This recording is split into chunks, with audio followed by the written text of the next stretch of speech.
Okay, Alhamdulillah, is it recorded? Yes, it's recorded. Okay, thank you all participants for joining our Masterclass Series 2 for the Taarafu campaign at Al-Islam Mosque. Okay, Alhamdulillah, this initiative has been supported by Raikan Ilmu Mendaki, and we are so glad to meet all of you. I'm pretty sure you are so excited, excited, want to gain a lot of knowledge about our topic today. Okay, so about our topic today, I am pretty sure it is something I think I'm not sure whether ada ke tidak dekat luar ataupun ada ataupun tidak at the any other organization lah. But this is our first trial because I feel like myself, the Moz, and also Ustazah Qadaria, I'm here, and company with me is Teacher Hana. And the three of us feel that there's a need for us to actually talk a lot about Solat literacy to introduce our children with autism. All right. So we will go deeper, inshallah. I'll be in English most of the time English because I feel that some of you registered and I can see names yang non-Malays. Okay, but at the same time, we just mix a little bit of Malay and English. I hope those non-Malay speaking can understand me well and also my team well. All right.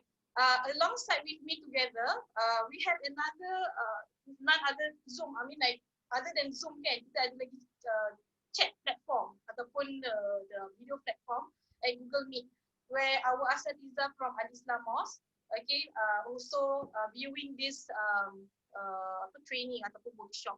Okay, insyaAllah.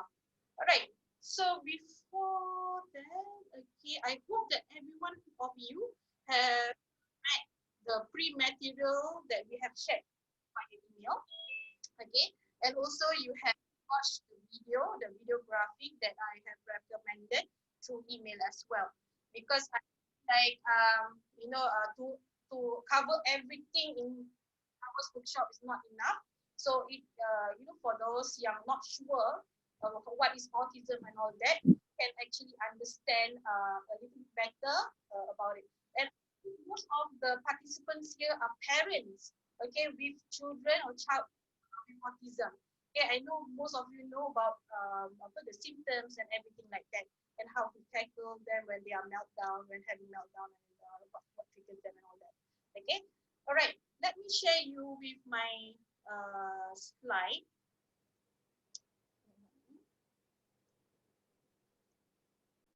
Okay, I believe I have done a lot of opening remarks, inshallah.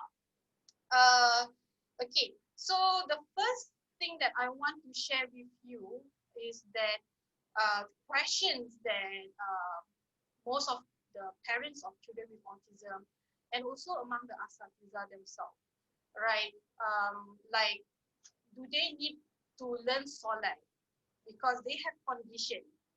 Okay, their learning style or learning capacity is not like the typical people, right? So this question selalu orang tanya. So I want to show you the sharings and findings and evidences about this matter. Okay, as much as we are excited to share this with you, okay, we are also learning to to find a lot of to try to gather all the infos together. All right, so bear with us as well, inshallah. Okay, I want to show you the next video.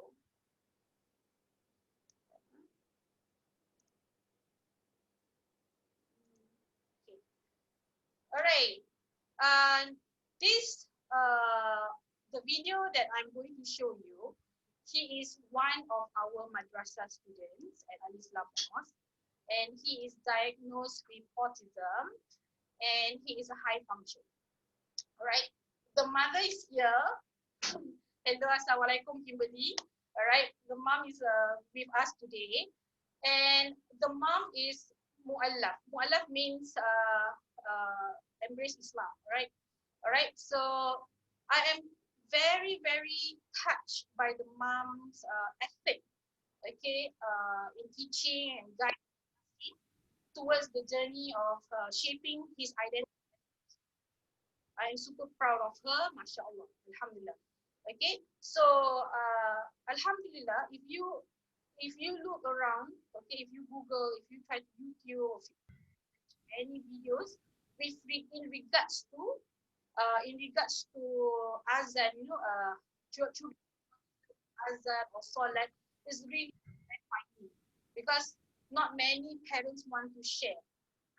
Alhamdulillah, we managed to get the consent from Miss Kimberly to share video of her son doing superbly good azan. All right. So let's see how Nasim azan. All right. Are you all ready? I hope so.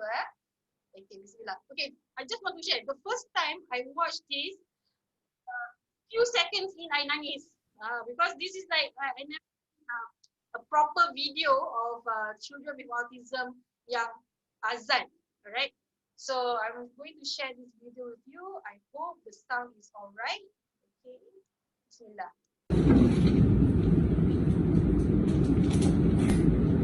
Allah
Masya Allah. So when you saw that video, how do you feel?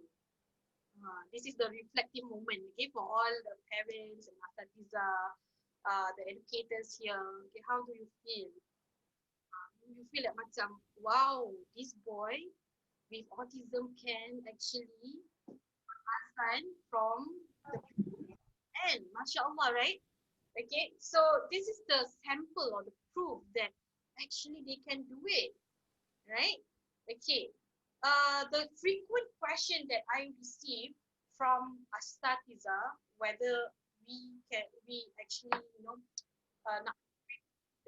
because I pose a question, right, dekat registration form, and most of you tanya, like most of you ask, where can I get Asatiza that can teach my child with autism?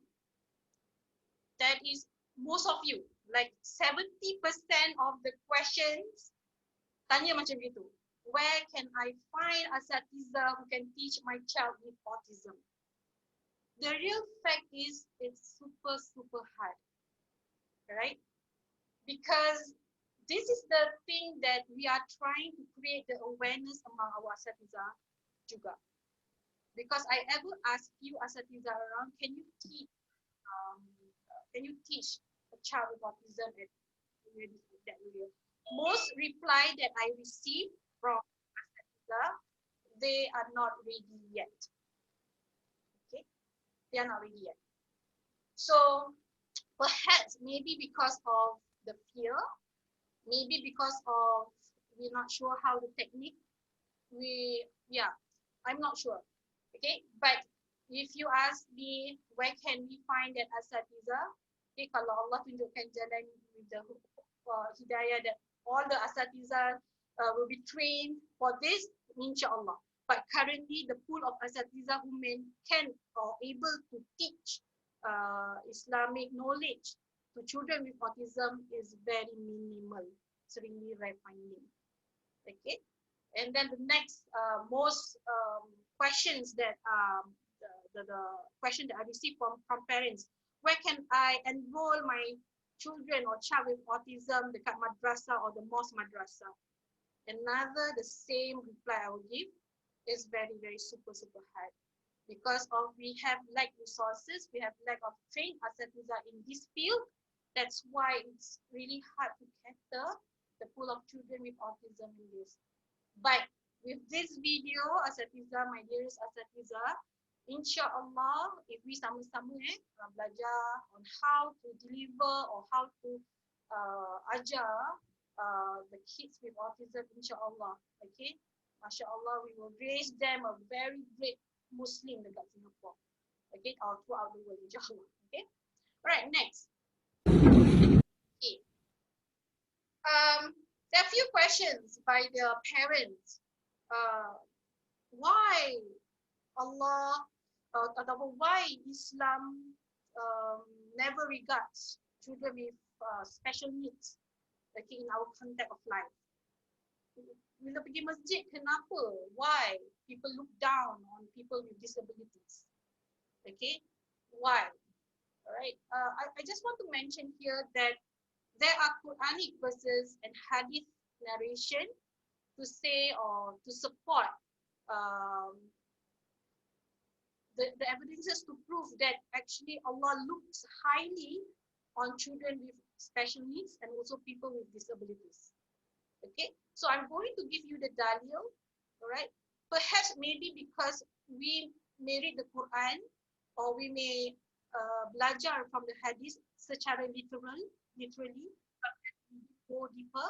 So I'm going to give you all the examples of the dalil, okay, in which I feel there's a community need to hype up in this matter lah.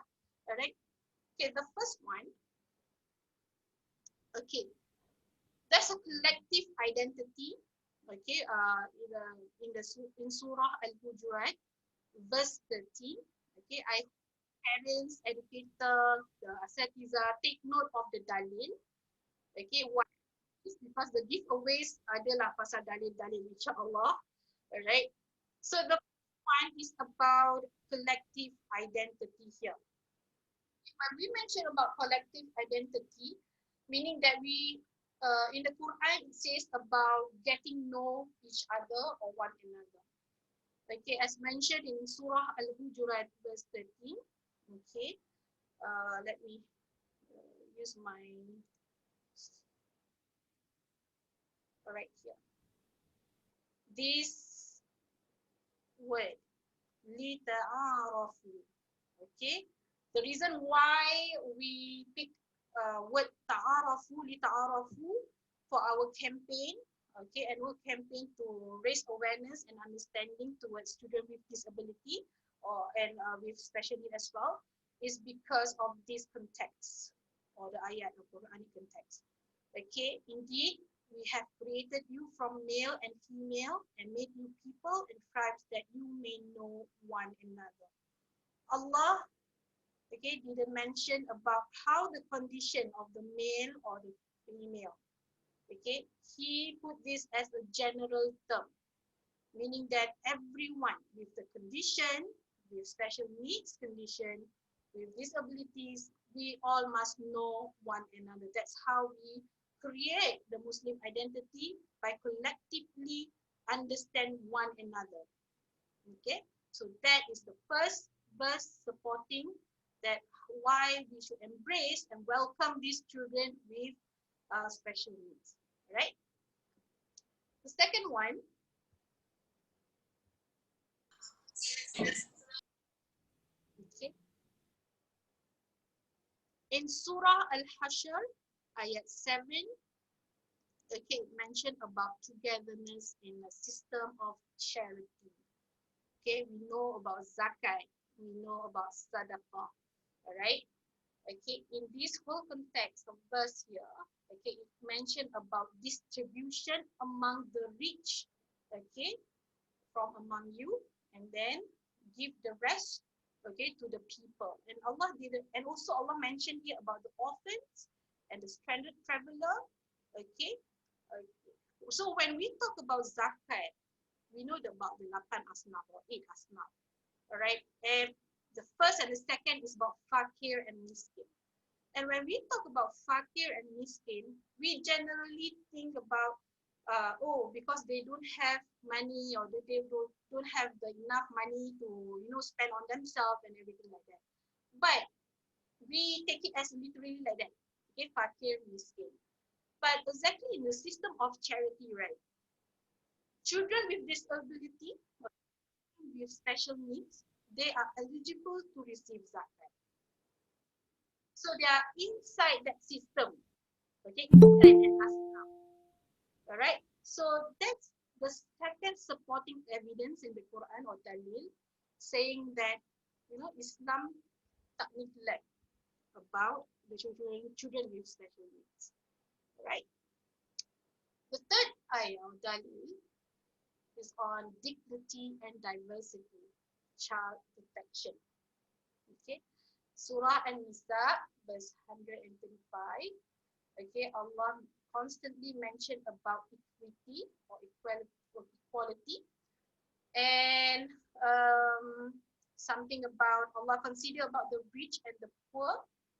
Okay, and also if we go back to zaman jahiliyah, if the parents ever read about Islamic history and all that, remember about zaman jahiliyah where baby girls will be buried, okay, because they felt shameful kalau dapat baby girl terus buried, right? Then Islam came, and then Nabi Muhammad SAW stopped that culture, okay, because definitely is under the child protection, okay, and that try to prove that baby girl ke baby boy, they both equally rezeki anugerah Allah Subhanahu wa taala. Okay? And Allah did mention that anugerah yang macam mana? Is it yang sempurna, perfect child or perfect children to you? No. Allah just mentioned babies, okay? Alright. So whatever it is, okay, the history of Nabi Muhammad SAW stopped the culture, the Arab culture of burying the children or the baby girls. Okay, it was proven, it proves that, okay, how Islam regards children or protect children that much. All right. Okay, the next one. The next supporting dalil is about dignity and diversity. Okay. This, if you look at this ayah, and untie the knot from my tongue that they may understand my speech. If you understand of this context of ayat, it is actually a story about Nabi Musa alaihi salam and also Firaun. Okay, if you go back to the history of Nabi Musa was actually a starter. He has speech delay. Alright? So when you look into Nabi Musa, history of Nabi Musa, you might be wondering why Allah appointed him as a Nabi when he had a speech delay, right? But Allah appointed, okay, that's the history. When you look at the history, Nabi Musa was so afraid to Firaun because he afraid that he will never ever convey the message of Allah properly. Okay, so this is one another evidences, okay, that all the Nabi that Allah appoint semuanya ada different characteristic dan sebagainya. Okay, tak semuanya macam okay must be perfect man and all that. Okay, one of the example is Nabi Musa lah because he had speech delay. And then because of his doa to Allah Subhanahu wa taala, okay, this is the doa of Nabi Musa alayhi salam. Okay, he said that he was so afraid to meet and convey message from Allah to Firaun. Okay, but Allah convinced him. He said, "Fear not. Indeed, I am with you both. I hear and I see." Both means he was with the brother Nabi Harun. Okay, so this is the part that Allah convinced him. Okay, even you have these disabilities, even you not capable of doing such with your speech delay or your your condition. Allah said, if you trust me, I will give you the kesenangan, atau will give you the what is it said, uh, ketenangan, kesenangan, all the roots will be easier. Redha, trust in him, tawakkal. Okay, so Allah instilled that in him, and alhamdulillah he managed to talk fluently with the dua, Rabbi shrah li sadri wa yassir li amri wahlul 'uqdatam min lisani yafqahu qawli. Okay, if you have ever heard that dua, right? That dua was recited by Prophet Musa alayhi salam. Okay, to ease his speech. Right? The next evidence or dalil, okay, the ayat is quite long. Okay, so I just take the meaning lah. Alright, from Surah An-Nur, verse 61. Okay, there is no restriction on the blind, nor any restriction on the lame. The lame here is considered category of children with special needs or people with disabilities. Okay, no any restriction on the sick, nor on yourself, and so on and so forth. Okay, here the context here, Allah mentioned, if let's say the people or the guests who come to your house are those among those blind or people who have disabilities, mereka lagi mulia dari orang-orang yang biasa-biasa saja. So Allah mentioned in Surah An-Nur juga, if happen that these blind people or people with disability or with condition, they took food from your house, they will never be blamed for it. Okay, so meaning that as a host or the people of the house, you must welcome them, okay, as much as you can, because the pahala, the reward will be so abundantly. Alright.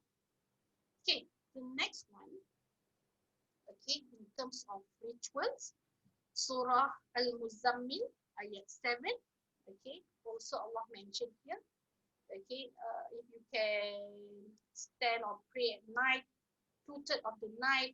This is the context where Allah Subhanahu wa Ta'ala said, if you want to do any form of prayer, so whatever condition you have, you just do it, okay?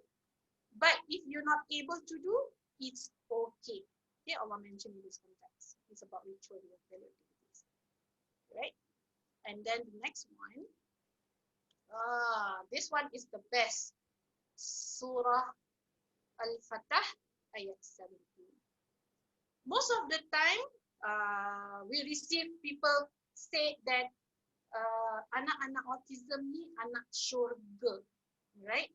Anak syurga, mereka straight, Masya Allah, tiket ke Jannah, Insya Allah. Okay, Insya Allah mereka akan menuju ke syurga. Tapi atas dalil apa? What's the source? Because sometimes we ask, how do you know that anak autism ni masuk ke syurga? Because the term of anak syurga is very popular among the children with special needs, kan? Right? So this is the dalil that I want to berikan. Okay, I want to provide to you. Okay, if you say, okay, anak syurga.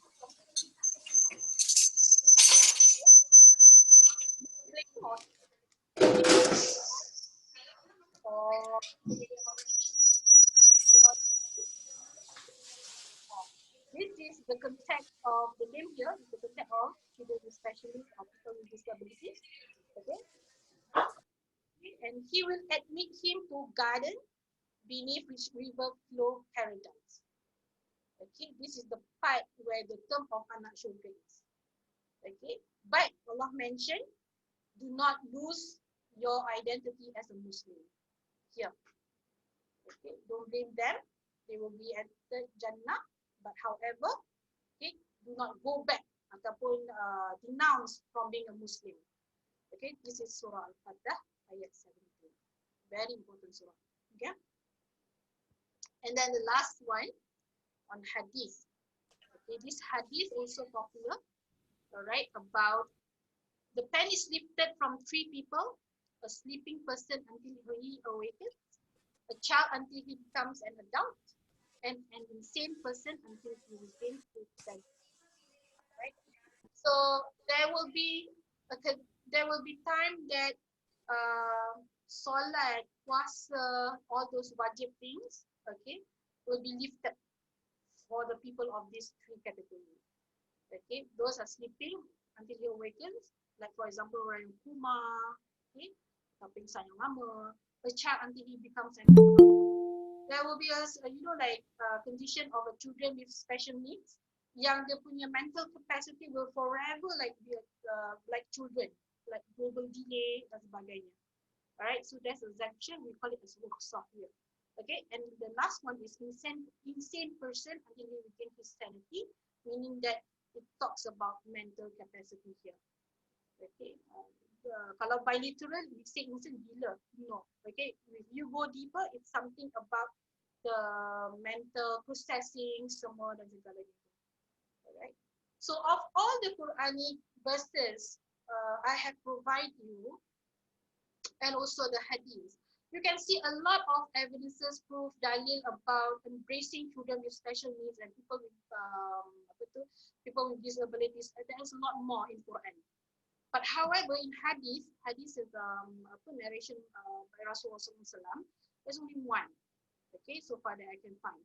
So meaning that, kalau compared to Quran and hadith kan, Quran is like much higher kan. So you can see that how Allah Subhanahu wa Ta'ala very sayang pada children with special needs. Okay, so I hope among our community, right, we should accept and raise them in our community. Okay, this is what lacking in our Muslim community. I can see that, and I hope by the awareness that we do, okay, kita sama-sama lah. I mean, after this mungkin, where I ask the asatiza, can you teach this child with autism dekat rumah these parents, okay?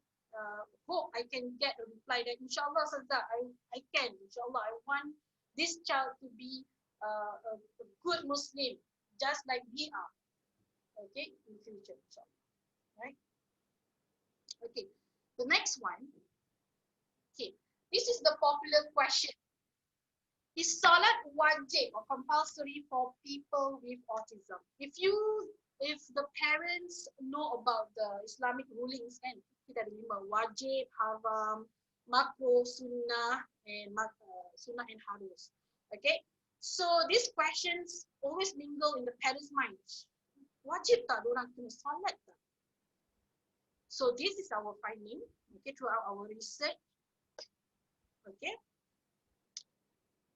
Frankly, every Muslim, regardless what condition they are, okay, they have their rights to learn about Islam. Okay, every Muslim has his rights to know more about his faith, iman dorang. Okay, and this is the next question: are they mumayyiz? Okay, if we want to let them know about Islam, about their faith, we have to ask ourselves again, my child with autism mumayyiz? Mumayyiz here means the age at which a child can differentiate between right and wrong. So if you have your child with autism right now, okay, you can ask yourself, my child ni boleh bezakan tak antara good and bad? Okay, boleh bezakan tak between male and female? Okay, that's one question. The next one, are they mukallaf? Okay, means what is mukallaf? Mukallaf means accountable person. Okay, the one who reached party, the one who reached baligh. Are they safe? And have they received the message of Islam? Okay, the same here means who has not lost one mind. So you can ask this question to yourself. whether your akan reach puberty. I believe autism, people with autism will reach puberty. Mereka akan ada higher, okay, menses. For the boys, will dream, okay, and definitely some of the condition they have, they can think, cuma mental process dia not can be, can ada delay dan sebagainya. Okay, so this is the question is very important. Alright. Okay. So to answer whether the solat is wajib upon them or not, the first thing first is that child must go for diagnosis. Alright. Okay, this is very important because among our community, sadly, when the parents saw all the early symptoms, okay, symptom of autism ni boleh nampak when they are like 18 months, 18 months when they are baby, alright, toddler age there. Okay, when they see the symptoms, they feel like ni masih kecil lagi, nanti dah besar nanti okay lah dia boleh berbual dan sebagainya. But actually, when the parents go for diagnosis early, insyaAllah, it will help the child early, atau the intervention program will help the child, okay, a lot. When the intervention program, the parents enroll dan pergi, it will reduce the stress in the household as well. Alright?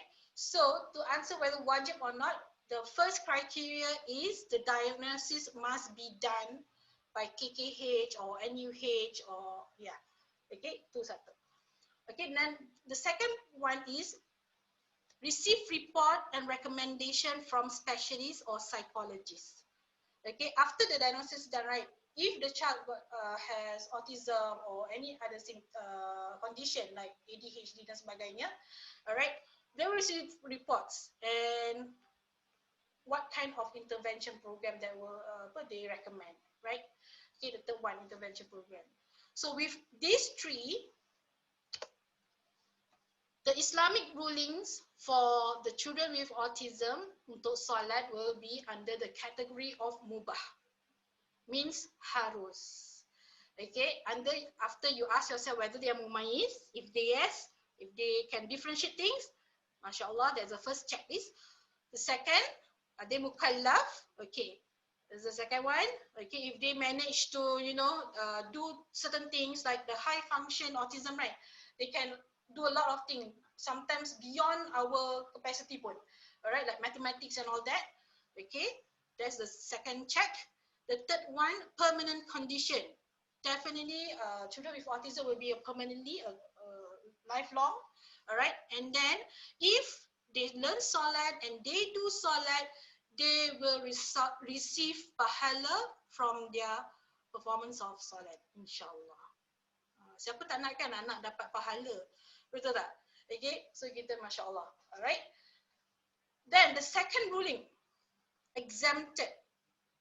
If the condition, after the diagnosis and everything like that, if the condition of the child is not mumayyiz, cannot bezakan the baik dan buruk dan sebagainya, condition of the child who does not have the mental capacity to think or process and act accordingly, we call this under the category of al-ma'tuh, okay, then they will be exempted from doing or knowing or learning solat.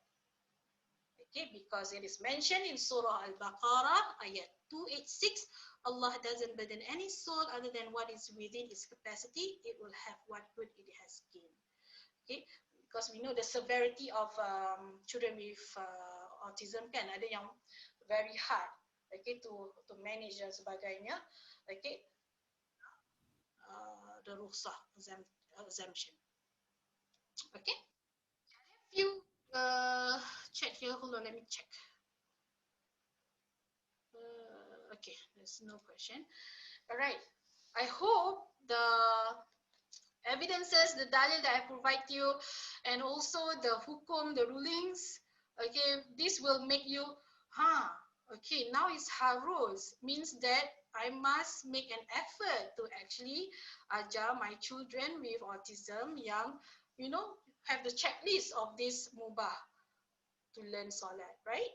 So next we will, give our tips and share with you our findings on how to actually introduce them with Solat. Okay? Okay. I hope so far so good, eh? Alright, now it's time for prize giveaway.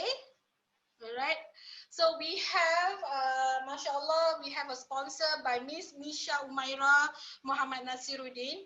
Okay, she sponsored a live big book. A live here is the madrasah, a part-time madrasah nationwide lah. Okay, dekat mosque. Alright, the book is super, super huge. Hugh, can you sekejap and big book. Yeah. Oh yeah, sekejap Right. So if you can see sekejap I disable the video.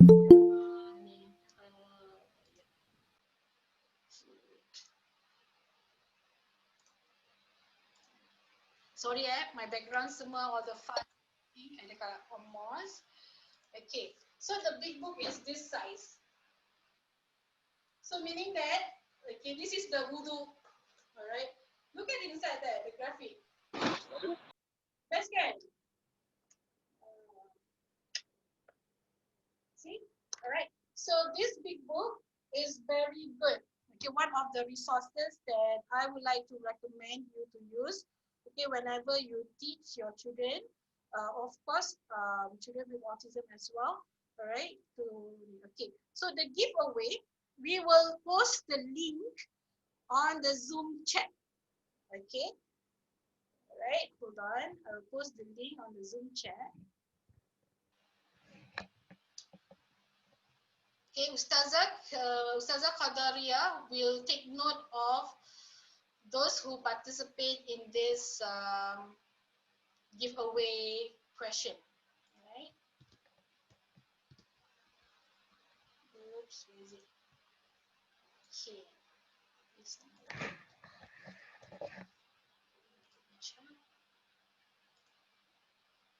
Okay, sorry. Bear with me because I have to post this link dekat another Google Meet. Okay, all participants is allowed to join us or join this session of giveaway prize. Okay, hold on.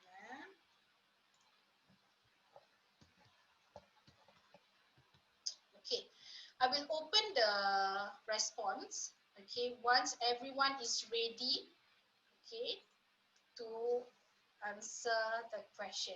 So, is this the faster finger first, the most highest score, and the highest score satu, lepas tu the first to submit or according to the timestamp lah.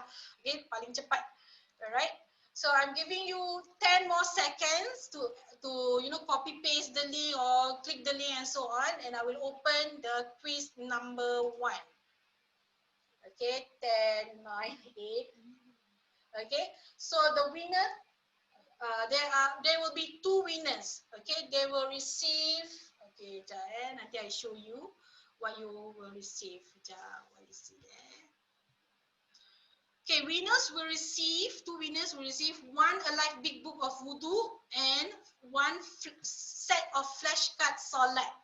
Ada 2. Okay. 3, 2, 1. I'm opening the link and please answer the question. Thank you.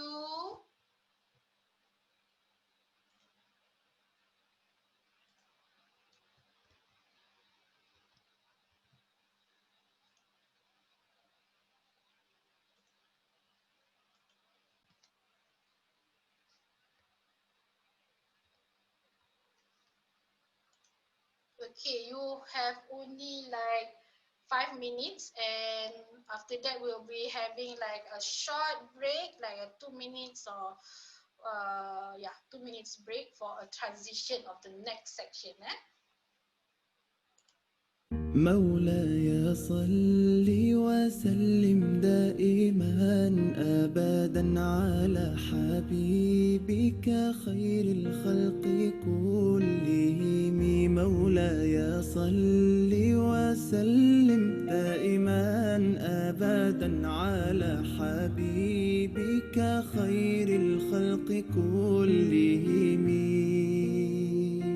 يا نبي سلام عليك، يا رسول سلام عليك، يا حبيب سلام عليك، صلوات الله عليك. صل على النبي وتبسم، ده النبي تبسم وتبسم، ده النبي تبسم. اللهم صل. Okay, mashallah, the fastest who answered the question, actually 4 seconds. Wow, amazing lah you all, mashallah, alhamdulillah. It shows that you all can get the delivery of the message. Sekejap, I nak type nama winners. You all excited or not? Okay.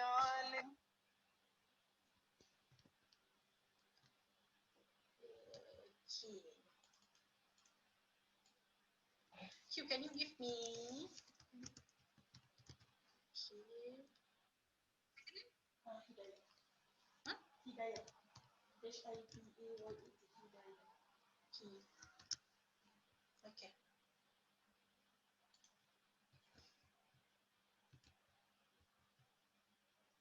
All right. So the winner for the first giveaway prize is Siti Hadijah Marha Marha.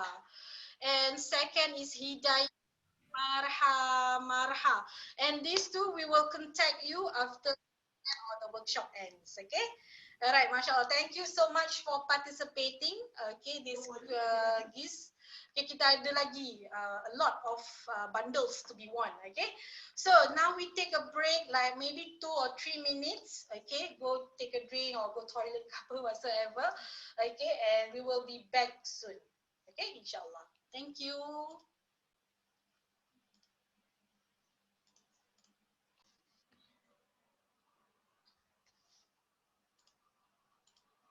مولاي صل وسلم دائما أبدا على حبيبك خير الخلق كلهم.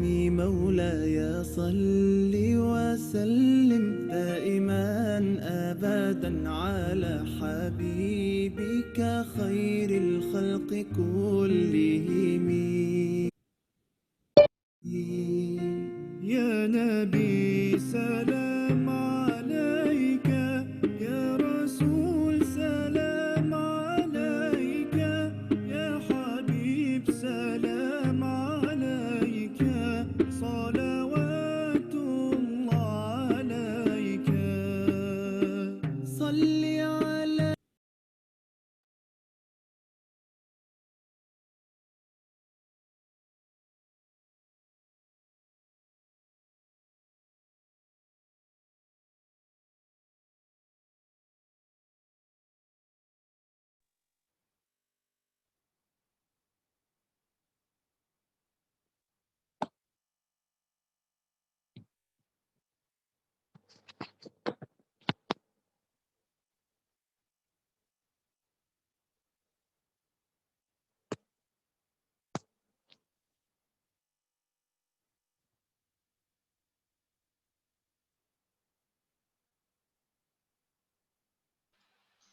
Okay, parents, welcome back. Parents, teachers, asatiza, educators, okay, welcome back. Okay, from your short break. Shall I be sharing with you the next one? Okay, this is supposed to be the template of the winners. Ito salah letak. Sorry, Okay. All right. The next we will share, okay, with parents how to build Muslim needs. Okay, I feel super important. Okay, because I would like to say that this when we have our children, or they are anugerah from Allah Subhanahu wa Taala, and Allah entrusted us to take care of them and to actually nurture them, guide them. Okay, so that's our responsibility, right, as the parents. Okay, so if we say sometimes that we may want, to excuse ourselves. Oh, my child is susah sangat.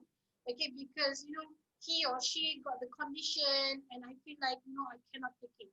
All right, so I don't think I can manage to instill the Muslim identity in our children. Dearest parents, asatiza and educators, okay, as I mentioned just now in Surah Al-Baqarah, okay, when Allah wants to test us, He will test us within the capacity.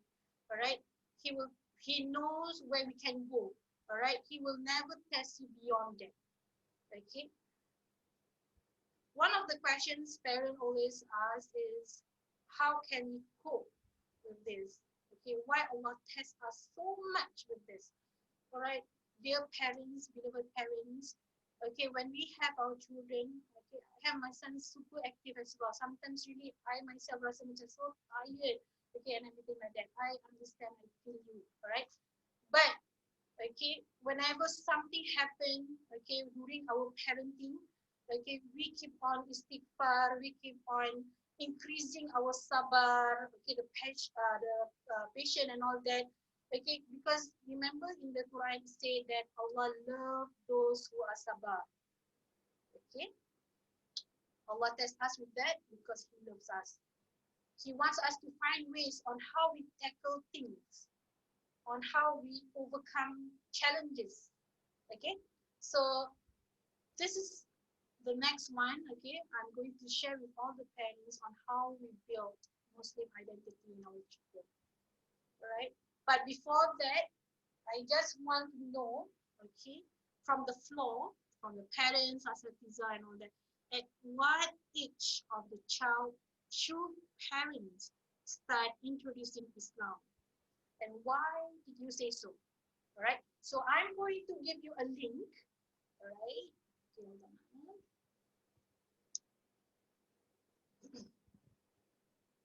on Zoom chat.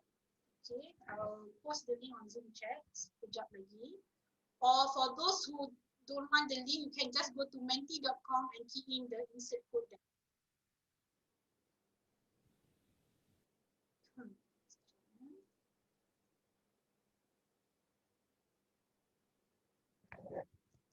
Okay. Okay, then I have to post this dekat another group like Google Meet of Asatiza. Sekejap.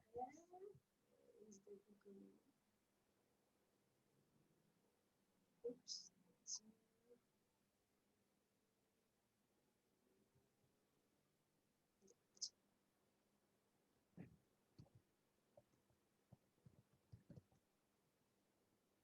Okay. So I need your insights or your opinion on the question there, right?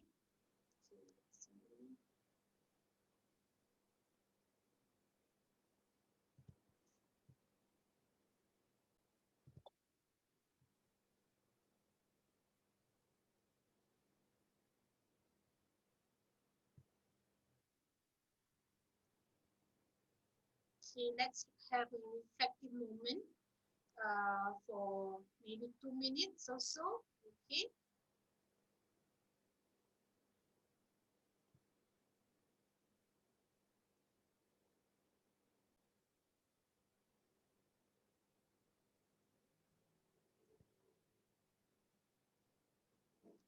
Okay, these are the replies from the audience or from the parents. MashaAllah.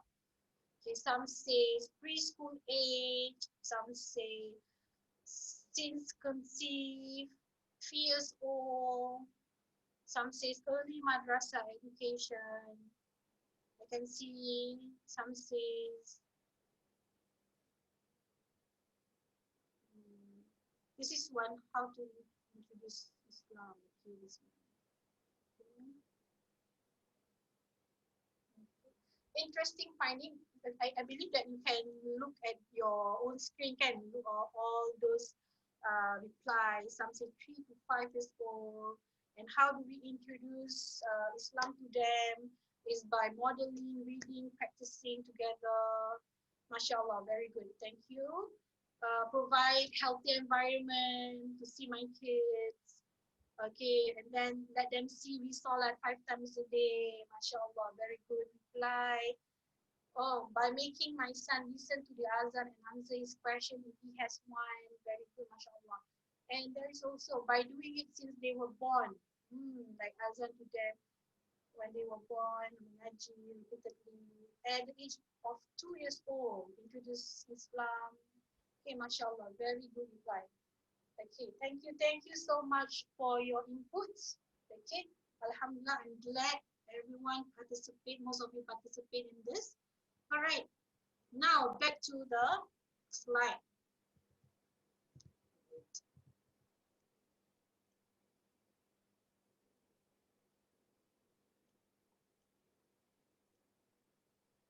Oops, sekejap ya. Share screen.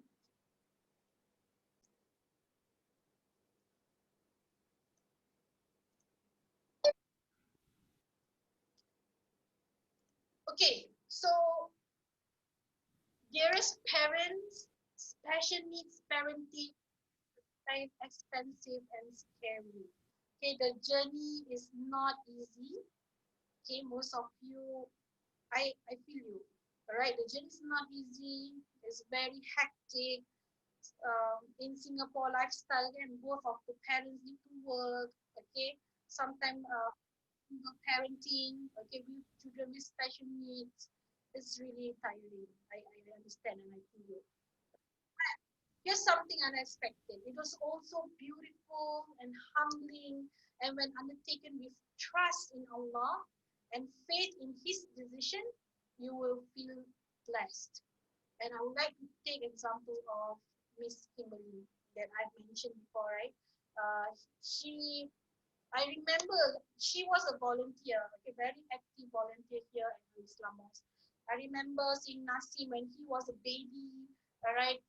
During back then, he was not diagnosed yet, but we saw the symptoms and all that, all right? And then Miss Kimberly would share with us how she wanted Nasim to, memorize Surah Yasin and everything. So it was quite wonderful stories, okay, and wonderful parenting plan, okay, until she was diagnosed to have autism, and then it didn't stop her to teach, guide, and nurture Nasim. Okay, I asked her, like, like how do you do this? That she said that when this is how she quoted. Okay, kalau Kim dah tak ada, okay, I want him to live independently. I want I want him not to see him as different as others. I want him to feel special or unique, all right, and can do all this. All right, Masya Allah. The motivation, and itulah. Bila see the outcome of Nasim can do the prayers, can do the azan, Masya Allah.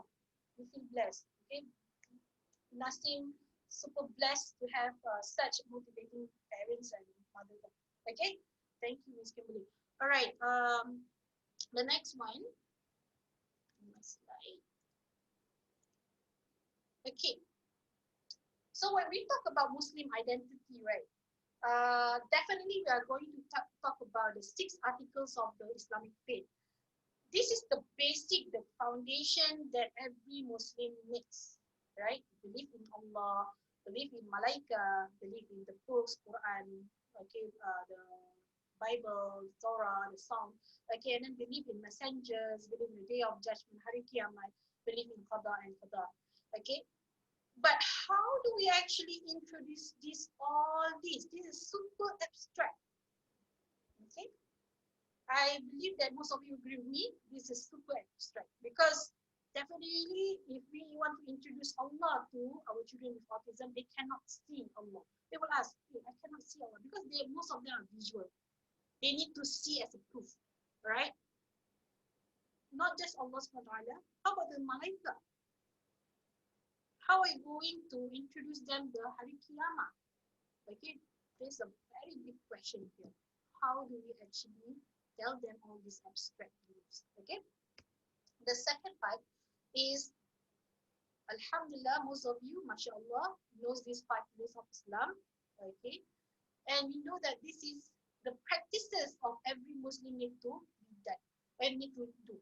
All right, the responsibility of every Muslim to do the Shahada, Salat, Zakat, Hajj, and fasting.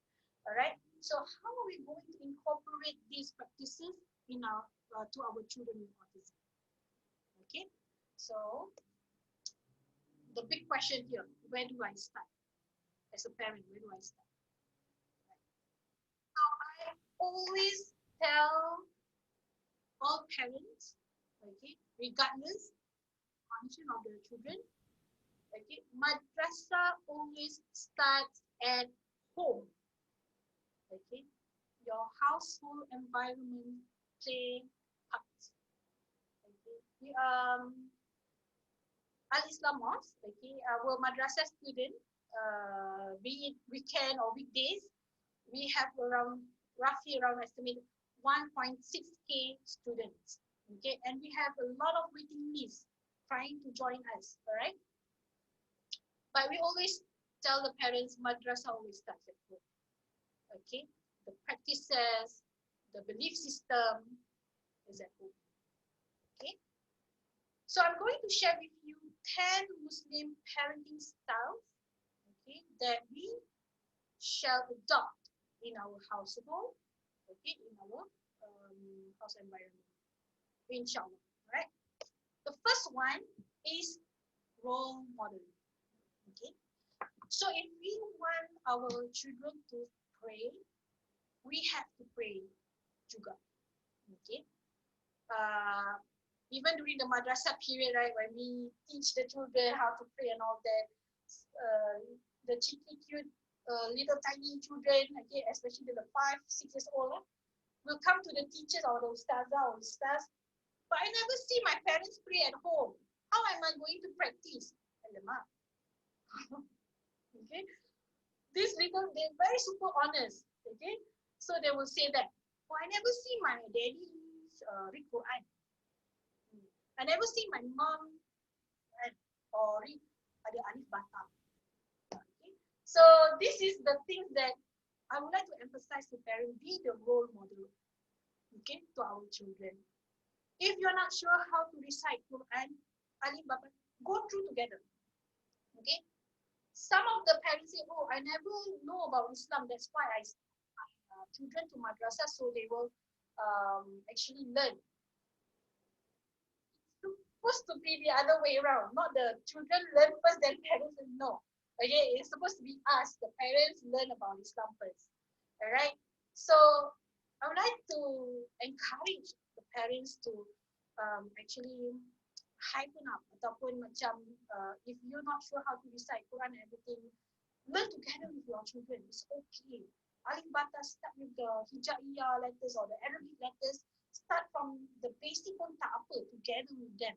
Learn together. Okay, don't feel like macam alamak, malunya aku tak tahu baca, you know. Then after that you send them to madrasah. No, learn together with them, right? And then after that, to teach them good manners, we practice good manners first at home. The way we ask them questions, the way we reply them questions, reply their questions, and then the way how we serve food to them and everything like that. Okay, manners.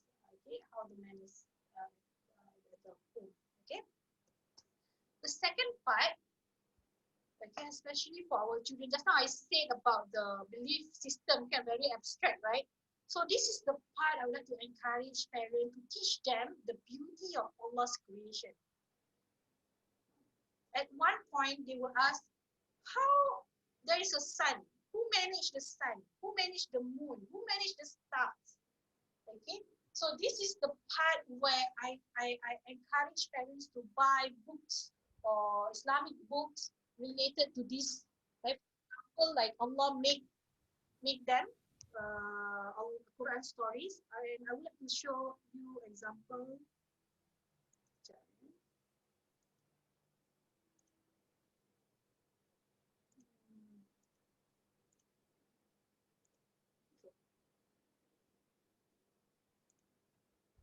This book, all right.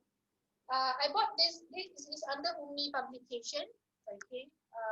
Why the reason of books is because the look and feel. Okay. And we must definitely encourage our children to read books. All right. So look at this edition of this, or only Allah can make. And then is there other God besides Allah? And what is it? This is a total series of 7 books. Yeah, the super nice. Okay, who am I? Okay, look at the inside here.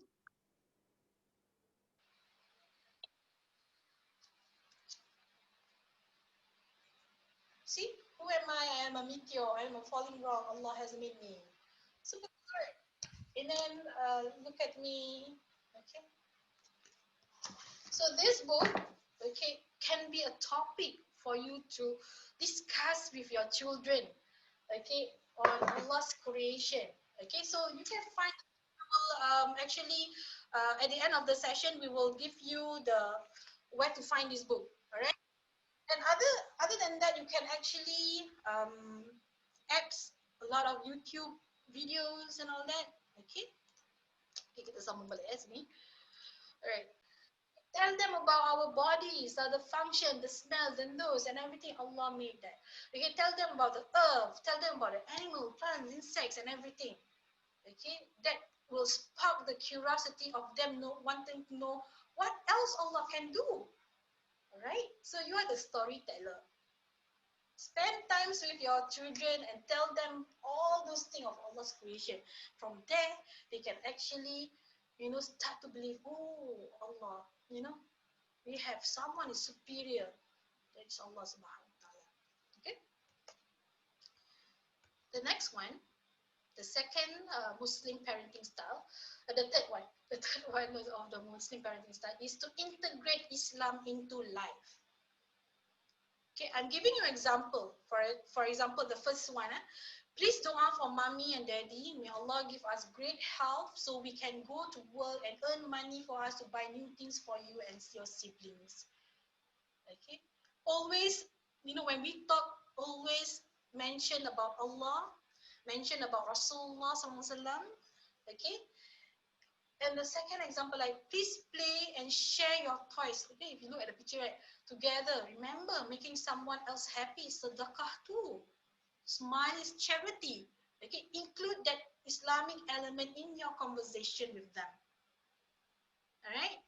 Okay, because I remember there's one thing that the parents say, hey, you must pray to Allah, so you can get toys. I think the child will, how Allah give me toys? So you have to tweak it lah. Okay, pray for the safety or the health of your parents so we can work. Okay, something like that. All right. And number 4, celebrate Islamic big days, such as Friday. Mention about Friday. Why is Friday is very a good day, or the holy day of Islam, because Friday a lot of amalan sunnah kan, recite surah kahfi, and then Friday also, you cepet kuku, you clip the nails, okay, and then you sunnah and everything like that. Okay, and then Awal Muharram, Shaf Rabiul Awal is the celebration of the Prophet birthday, and then Isra Mi'raj and the first Ramadan and so on and so forth. Okay, so they know that, oh, today is first Ramadan, oh, today is Isra and Mi'raj. Okay, so they know the household environment lah. Okay, the next one is to get to know Islamic countries. Okay, why? Because Islam is the universal religion, isn't it? We have Muslim in Australia, Muslim in India, Muslim in USA. Okay, sometimes kita fikir orang Islam ni kat Singapore je, kat Malaysia je. No, it's actually worldwide. Okay, so get them to know, learn about geography sikit, about Islamic countries, tell them, oh, Mecca is like this, the map of the Mecca, from Singapore to Mecca, the journey, tunjuk map, Google map and everything like that. Okay, super fun, right? And then after that, tell them about Syria, what happened to Syria now, and then, tell a story about it. Okay, Brunei, Egypt, a lot of Muslim countries, okay? And then after that, tell them the stories about Allah, Prophet, Angel, Islamic history, and if you see my points, the bedtime zone, and the points, the third point, I would like to ask parents, because last time I ever had a student tanya this question. Tanya Ustazah, may I know why by default Malay mesti come Muslim? Why not the Chinese in Singapore by default become Muslim? Why not the Indian by default become Muslim? Why Malay, we born aja kena jadi Islam? Last time a student as young as I think 8 years old, he asked me that question. So at the moment of that time, I didn't know how to answer. But after that, I say, okay, later I do my research first and everything like that. And this is the stories on Singapore history about the Sultan. Okay, so share them. Why mostly the Malay people here in Singapore, the region, Nusantara, right? The Malaysian, Indonesia, why born aja jadi Muslim? Because last time the history of Raja Melaka, Sultan Melaka, okay, when they embrace Islam, when he embraced Islam, all the Malay people have to follow the Raja, right? Okay, so this will spark orang punya interest to know more about their religion. Okay. Number 7, make learning and reciting Al-Quran fun. Okay, because remember parents back then, I remember my time, bila nak belajar Quran kan, selalu kena pukul. Nakal sangat ni, okay? Alright, so this is the part. Last time and this time very different, okay? Because last time is very rote learning. Baca alif di atas A, ba di bawah B, alright? And then kalau salah je kena rotan. Remember that time? But now we cannot use that approach anymore because a lot of alternative methods to make learning Quran fun with the apps. I will show you later on. The Muslim Kids TV is the superb apps that I would love to recommend all of you. And then if you're so super creative, okay, you can actually use the wordwall.net. Okay, that is how you can actually create a game apps for your children. Okay, according to your creative punya ni lah, okay, creativity. Okay, and after that, Quran also is a very nice application. Okay, so take note of these 3 and explore it later. But now I want to show you the muslimkids.tv. Okay, hold on, I stop share this one. Where is it? Okay.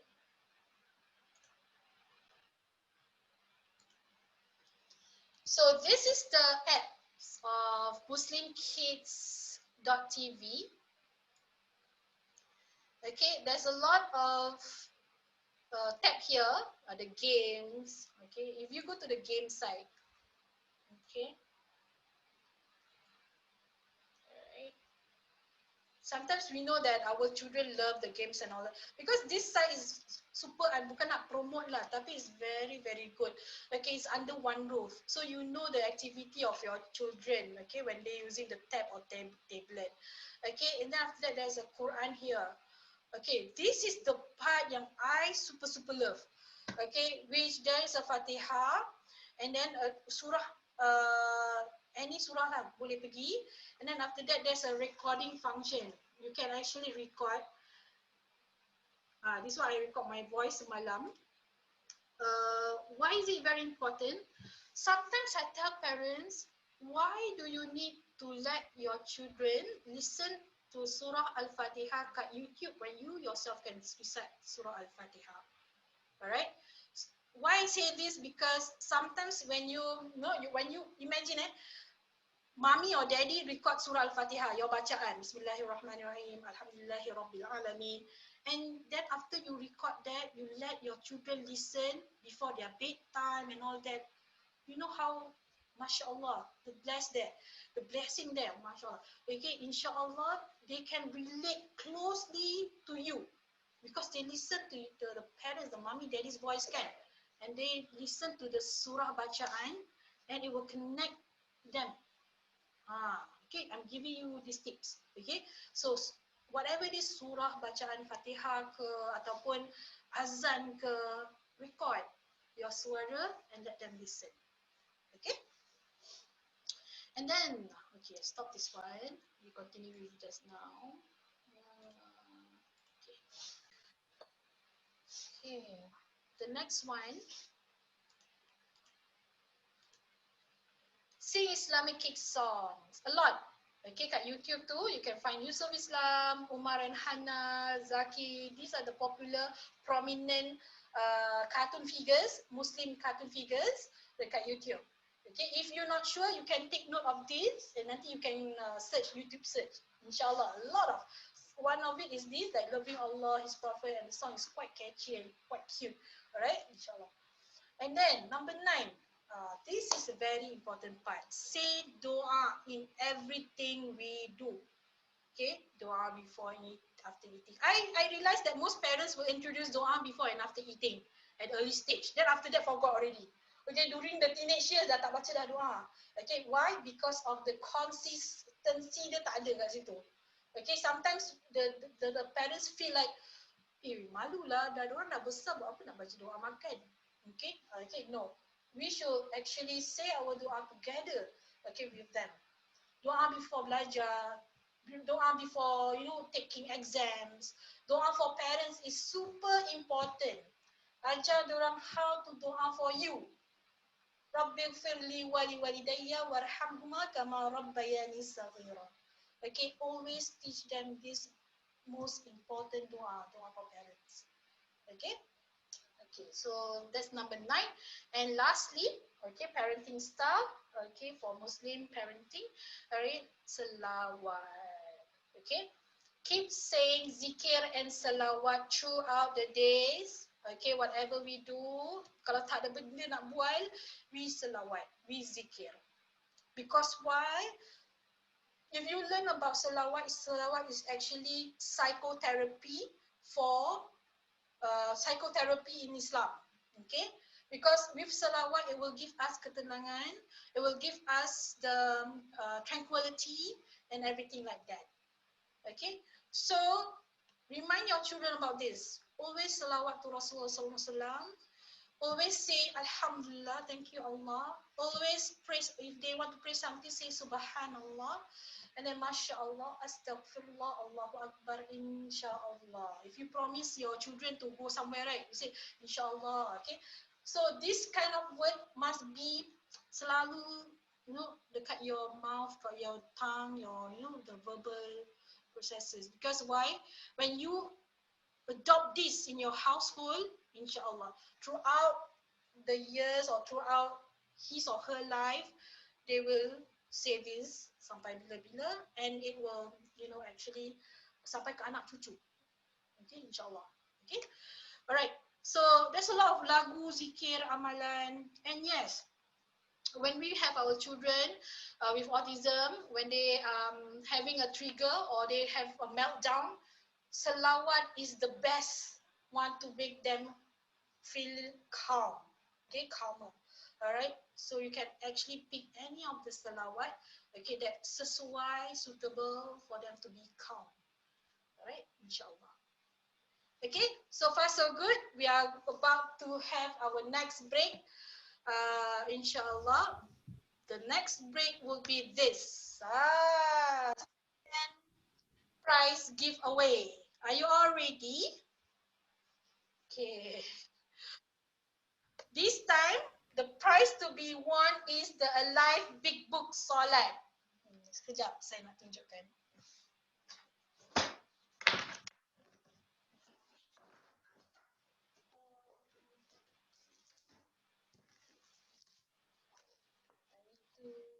stop share. Okay, this is the live big book Solat. See the inside. This one kalau ada adik-beradik ramai kan boleh buat apa storytelling lah. Okay, storytelling. Okay, how the Solat and everything like that. Okay, it's super clear. And also the second prize is the Wudu flashcard. Okay, alright. Okay, I'm going to share you what is inside. Okay, this cannot be found ataupun tak ada jual dekat retail store.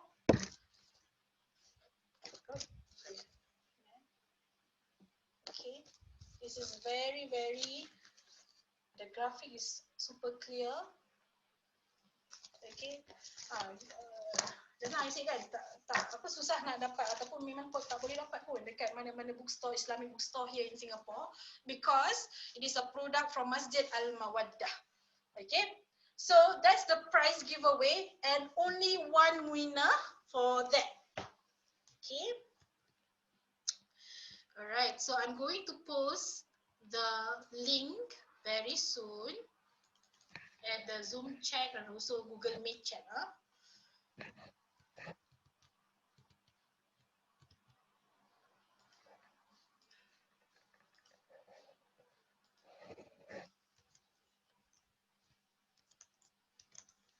Okay, hold on, let me.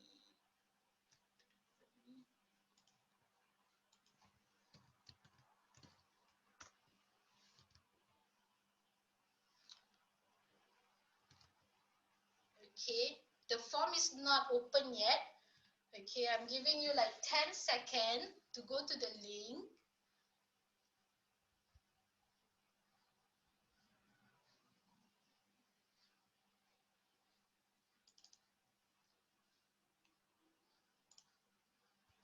Three, two, one. Okay, now it's on, it's live now. Okay, so there are questions related to what I have presented just now. Okay, fastest fingers first.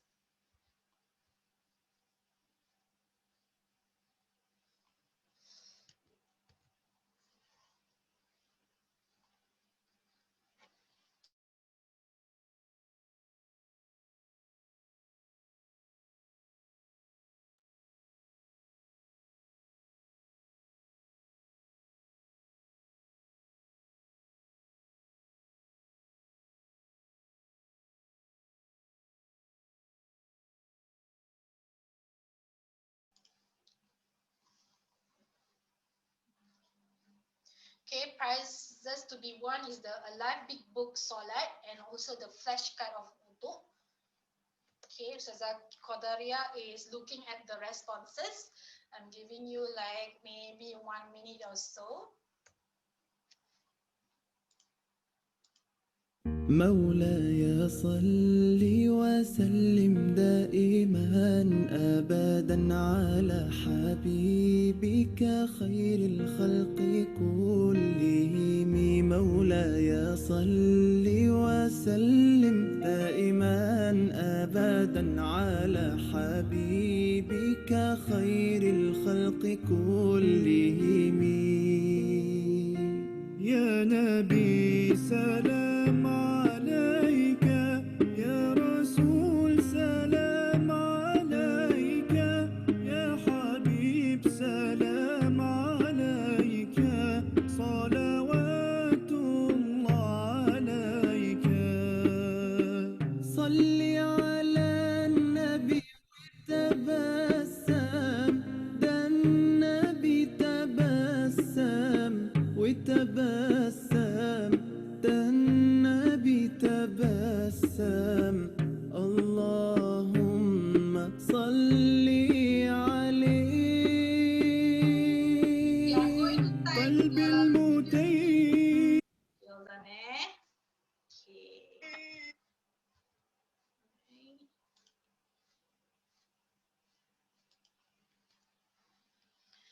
Okay. Oh yeah, I forgot to mention only one winner.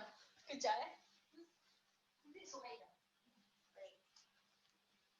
Okay, the winner for this second giveaway, only one winner is, okay, I'm going to announce it. Okay, let's share.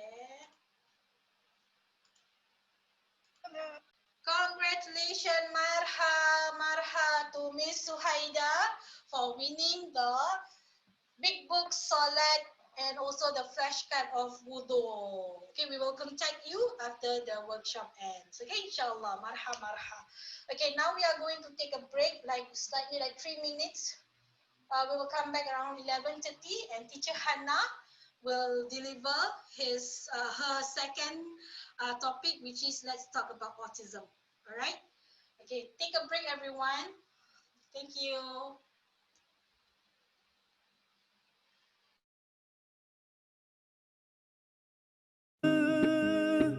صلى عليك وسلم ذاق السعادة مغرما يا سيدي يا محمد صلوا عليه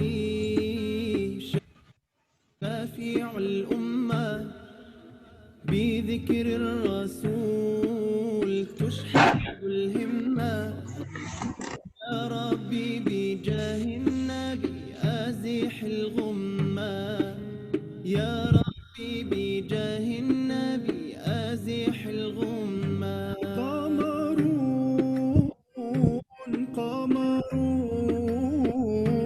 قمر سيدنا النبي قمر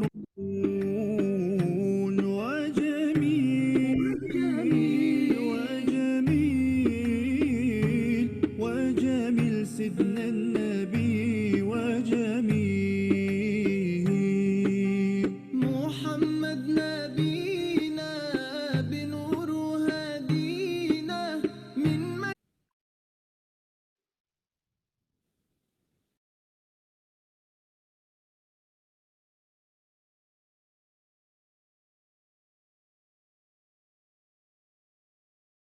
مكة حبيبي نور سطع المدينة من صلى صلاته واتحلى بصفاته يا بخت اللي في ظله ماشي يشفع له في مماته صلي على محمد السلام عليك يا رسول الله السلام عليك يا حبيبي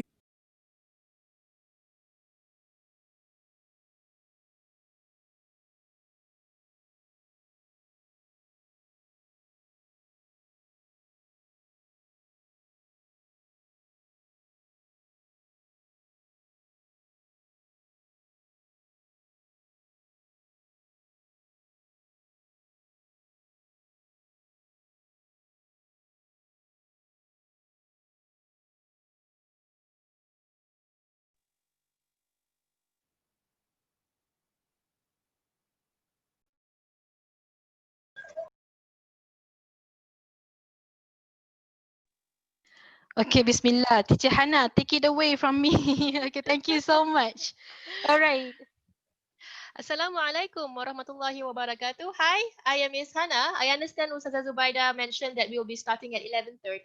It's 11:27, so I'm just going to give you about 3 more minutes for you to settle down, perhaps get a top up of your coffee, maybe. Perhaps some of you prefer tea. You can get your tea. So we will start from now. It's 11:28. We'll start promptly in 2 minutes time. If you haven't gotten your notepads or your pens or anything, please do so. I will be introducing a couple of terms that you might find beneficial, that you can easily Google online. This tip you can easily find on Google to help your child, inshallah. That would be good. So do make sure you have something to write on or to take note. I guess the best way possible is to just take a picture of the notes later. Yeah? So it's 11:28. I will see you in a bit at 11:30, hopefully. Just take a break, have a stretch, and then whatnots that you need to do. Okay? See you at 11:30.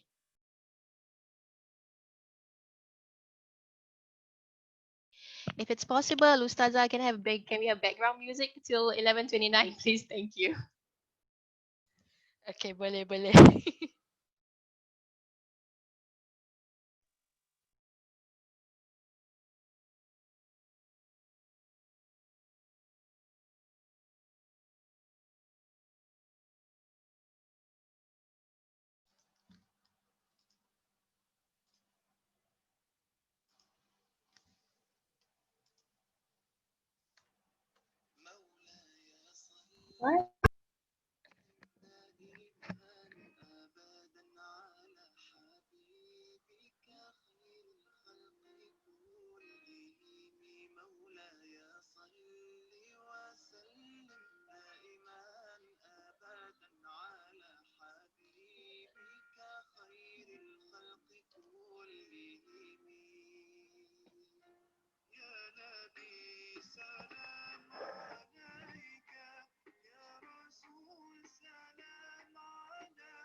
Okay, so it's 11:30.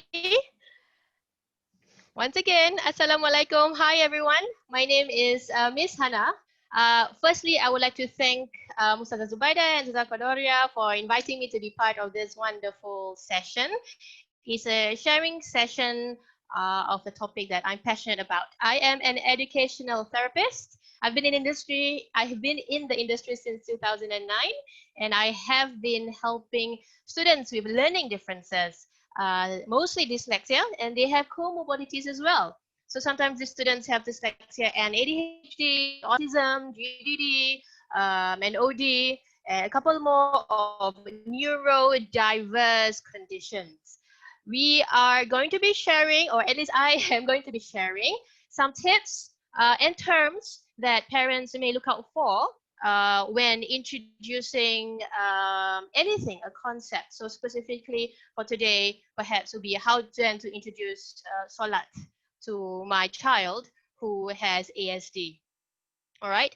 So at any point of time, if you have, if at any point of time you have any questions, do write down at the corner.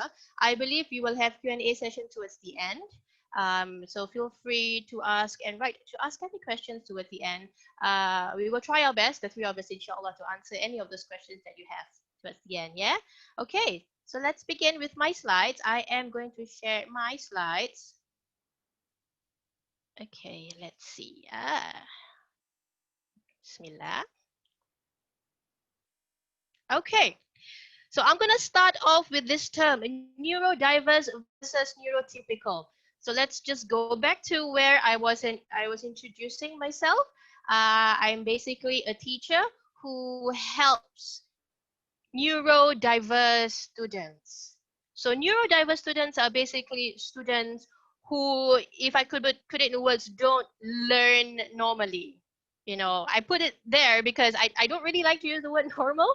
Normal would mean that, oh, this kid normal, then all the other kids is abnormal. No, I don't really like to refer to that as that. Usually I refer to my students as students with learning difficulties or learning differences because they can learn, they just learn slightly differently, and it's just a matter of understanding how the brain works. Therefore, the term neurodiverse. Okay, so neuro comes from the word brain, and diverse obviously comes from the very various backgrounds. So neurodiverse. Neurodiverse students are those who have ADHD and or dyslexia, uh, dyspraxia, dyscalculia, and most importantly, we are referring to our students here, our learners here today, students with autism or ASD. So these are a group of neurodiverse students, including those who have ASD. Yeah. So students who are neurotypical, students who, so the neuro means brain, and typical would be, any other person who do not have diagnosis. These are learners who are neurotypical learners. So basically, this term that I'm introducing to you is a term that's catching on quite lately in the industry. So should you come and Google it, should you come you want to Google it and read more about it, you will come across these terms quite frequently. I hope you don't be overwhelmed with the term, because it really just refers to our students with learning differences or learning difficulties. Okay, specifically for today's topic, our neurodiverse students will be those with ASD. Okay. So this is one of my favorite infographics. This is taken from my IG page actually. I share a couple of things on my page. You may follow it. The intention of me having one is to share knowledge that is beneficial. So hopefully today's sharing will also be beneficial. Really, my aim for today's session with you, together with Ustazah Zubaida and Ustazah Qadoria, is really to introduce you the specific terms. Yeah, so you can Google up at your own time, your own target, and find the strategies that is really catered for your child with ASD, your neurodiverse learner. And so this is an infographic to show how a neurodiverse learner can have comorbidities. Okay, so you have dyslexia there, who may also have DCD.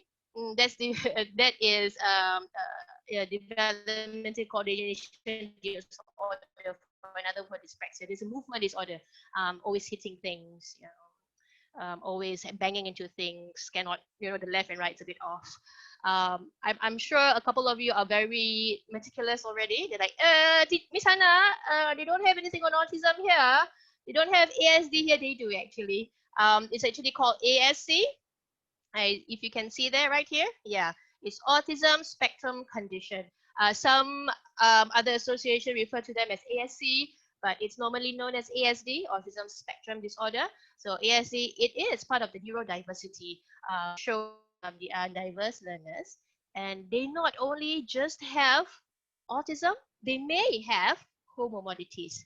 This is taken from a science, one of our research papers. You can see at the corner there, I have put a lot C et al. It's 2020, it's quite recent. So you can see that while a child may have ASD, 50%, there is also 50% that a child with ASD might also have anxiety. Now, this anxiety could also bring about a quick trigger in them, something that is unfamiliar to them. They might have a meltdown. They start to act up. Some will start to stim and things like that. Okay, so there's the first box there. As you can see, the first screen box. Childhood, about the age of 6. The comorbidity is 1, anxiety, 2, ADHD, and so on and so forth. Unfortunately, the statistics have also shown that anxiety might also continue all the way till adulthood. Okay, why am I sharing this? Is because I think we need to be very aware, need to be very conscious that sometimes our neurodiverse learners can have anxiety, can be quite nervous when we teach a new concept. So today we're talking about teaching Solat. How then can we sort of maintain their anxiety? Do they have anxiety to begin with? And if they do, what are some things we need to be careful of? I know a couple of parents out there, or caretakers or educators, are aware of certain conditions a child with ASD may have. Maybe if it's overstimulating, maybe the light is too bright, he or she might have a meltdown. So understanding that so-called anxiety, we want to have a conducive environment for the child. Or maybe there are some ASD students who have ADHD. So how then do we deal with these students when we want to introduce Solat? Yeah, so then we will need to figure out on how to minimize distractions so that he or she can be just focused on that one item or one concept. Let's say, for example, we're trying to teach ruko. How then we will have to be very aware. So this time I'm introducing to you just to be very aware of what other diagnosis a child with ASD may have. Okay? Okay. If at any point of time I'm going too fast, I would appreciate any feedback. Just maybe switch on your mic and say, Miss Hannah, you're doing a bit too fast. I will slow down for you, inshallah. Okay?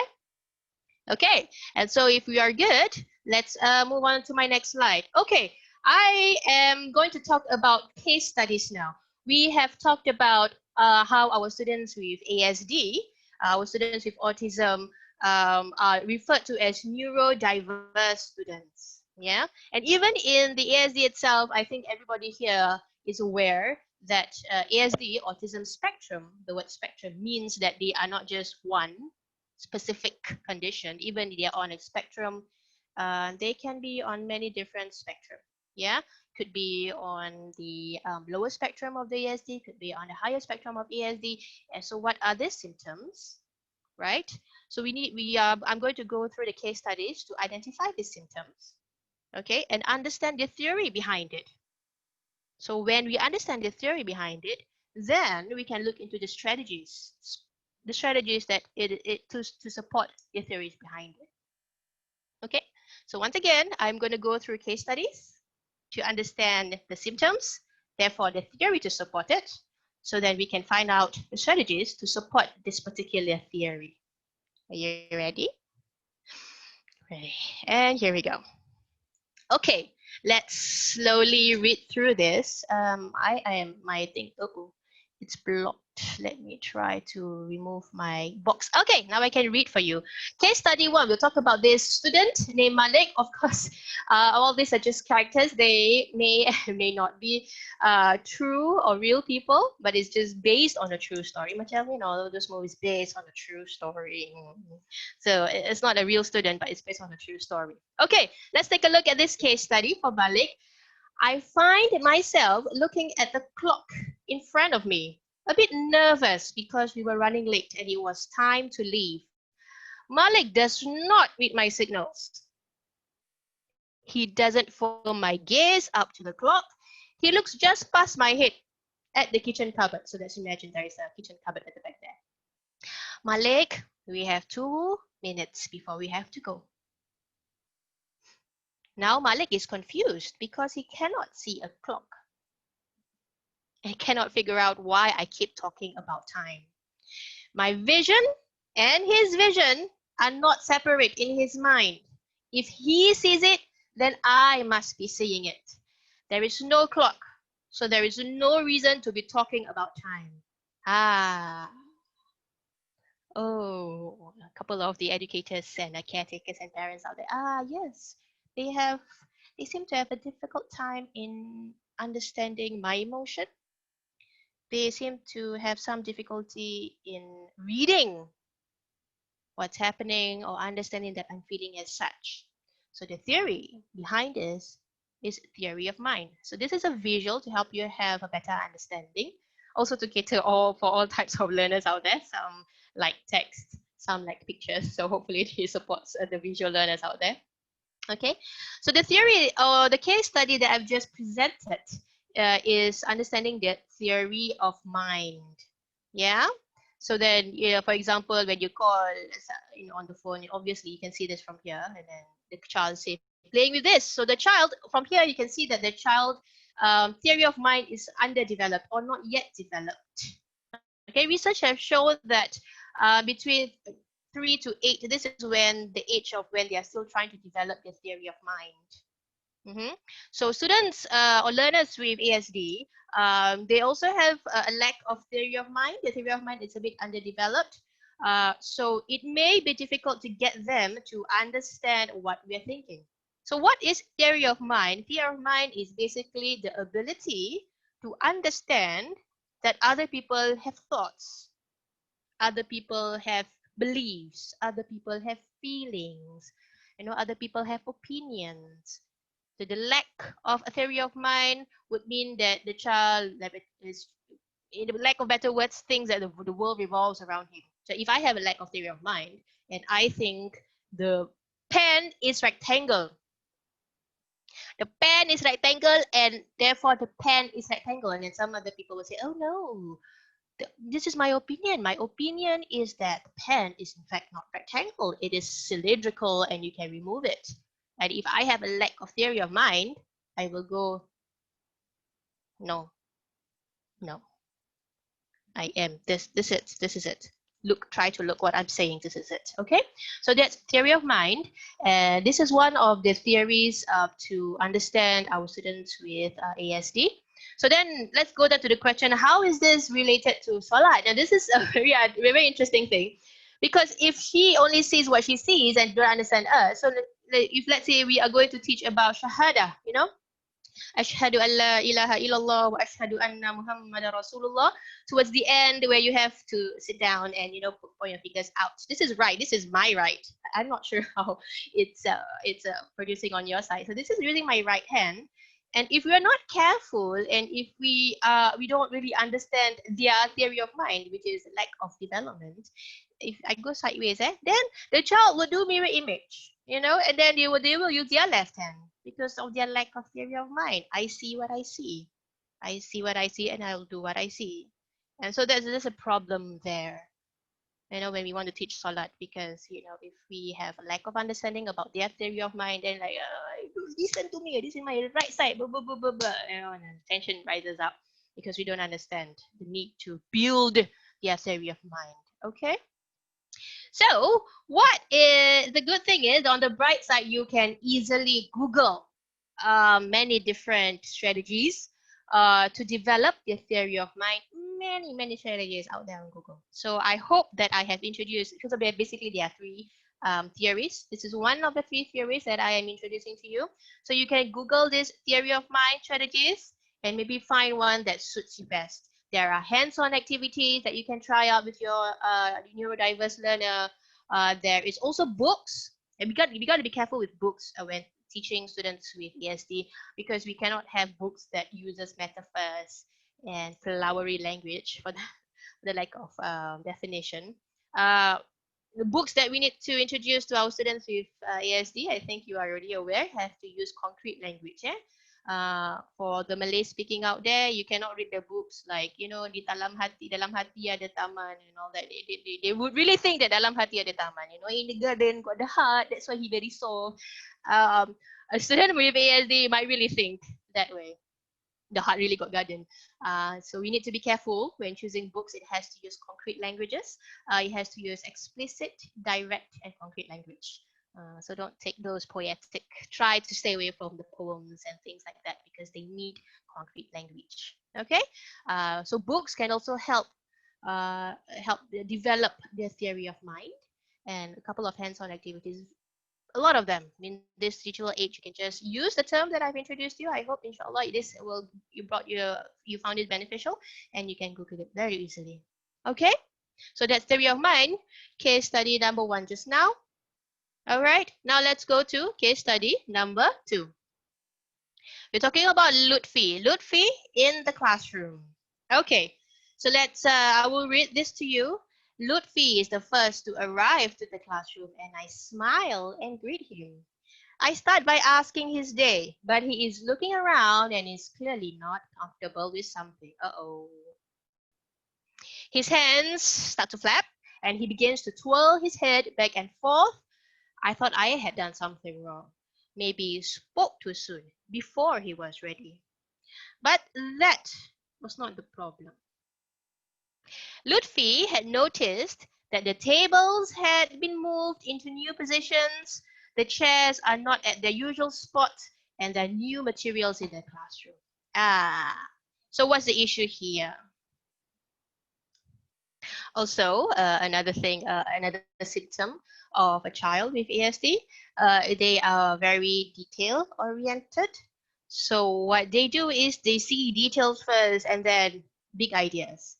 Neurotypical learners will probably see big ideas first, followed by into details. But students with ASD probably look into the small things first before they can see the big picture. And the theory behind that is called central coherence theory. A couple of scientists decided to come up with a test to see how detailed they are, and they did this test called the embedded figure test, which basically means you need to find that shape in that picture. Can you find that shape in the picture? When I first saw this, I had difficulty finding that shape in the picture. I think the first one I had a slight difficulty, because I don't know, it took me a while or something. I could find the hidden horse figure, the second one. That was easy for me to find, but this one I felt that I had difficulty looking for it. The results shown that students with ASD showed better scores, and in this embedded figure test as compared to neurotypical learners, which supports the idea that, which further supports the idea that students with ASD are into details first, then they see big picture. But neurotypical learners, they see big pictures first and then the details. Okay, so another example to sort of explain central coherence theory would be, let's say, a forest. Hint, might be a quiz. I don't know. Okay, so for a neurotypical learner, he probably would see, oh, forest. Right, big picture, forest, one collective thing, forest, big picture. Um, then the learner with ASD will probably see it as many trees, because they are very detail oriented like that. Once again, if you are very curious to know more about this, you can simply Google this term and look it up online. If you have subscription to journal articles, that's also fantastic. You get this 1001. I don't know how many, how it's just a figure of speech. But there are many journals out there for you to read up more and gain knowledge and understand a bit better uh, towards our learners with ASD or autistic learners. Okay? Okay, so this is the third case study. We're talking about Maya here. So we've gone through one, theory of mind, number two, central coherence theory, and number three is actually my favorite topic, my pet topic. You will see that on my IG. I talk about that a lot. But what is that theory? I'll tell you in a bit. Let's go through this case study, number three, Maya. It is a free choice day in class. Students are allowed to select their own activity through the different sections that has been set up. Maya is having difficulty selecting something to do, unlike other students. She wandered from one section to another after observing her peers briefly. Maya moved to another section again, even after instructions were given. She struggled. Eventually, the teacher took Maya by hand and guided her to a particular section and gave her instructions on how to start the activity. So you can see here, Maya cannot decide what to do. There's just so many things. It could be overwhelming for her. You know, it's just phew, go choose one, and you're like, now what? You know, and for all you know, Maya might be having a breakdown or a meltdown, which I didn't put it in here, but because that's not the point that I was trying to figure out, trying to come across.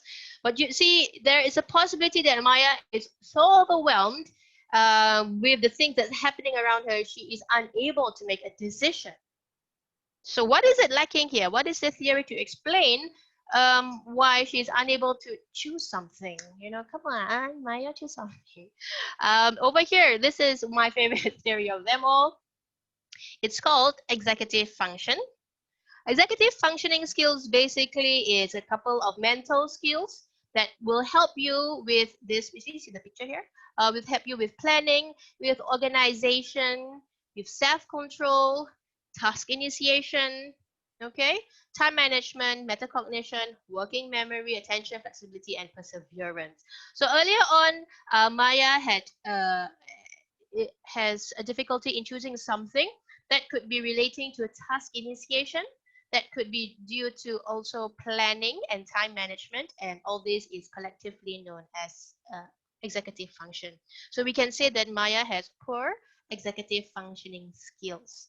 Now, students or learners with ASD may have a poor executive functioning skills, and we need to have certain tools or visual cues or things like that to help and develop the executive functioning skills. Later towards the third part, where Professor Cordoria will come in, I believe, she will share with you some tools to help build executive functioning skills. So essentially, executive functioning skills would be the most important so-called skill to develop when we are trying to introduce Solat.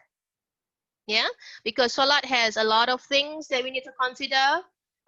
We need to consider how many rakaat you want to introduce, or do you want to teach the bacaan, the doa, or do you want to introduce Al-Fatihah first? There's a lot of things. And it may be overwhelming for students with ASD. It may be overwhelming for us as parents, I guess. So understanding the right skill would be important and very beneficial to help our learners with ASD in introducing Solat. Okay, once again, this is a very common term, in easy, not say common, an easily found term. You can just Google it online. You can just type executive functioning skills. You can Google it online, very easy, and there are like a lot of resources out there, really. In fact, if you want to know more, the library, our national library, our library resource here in Singapore, they also have a couple of books on that. I I have this permanently in my desk, on my desk. This, it is not specifically for ASD per se, but it is to develop executive function. Yeah, and I found it quite useful.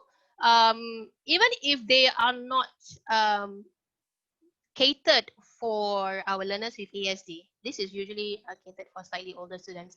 But the fact that it was a stepping stone to kind of modify this to help my students with ASD, that was already quite a good start. You know, sometimes it could be too complex and you still got to dial it down a bit more. Like, say, for example, let's say you want to teach Solat, kan? Then you like, you want to dial it down a bit more because you think it could be overwhelming. So this kind of resources would help you figure out how and what to modify.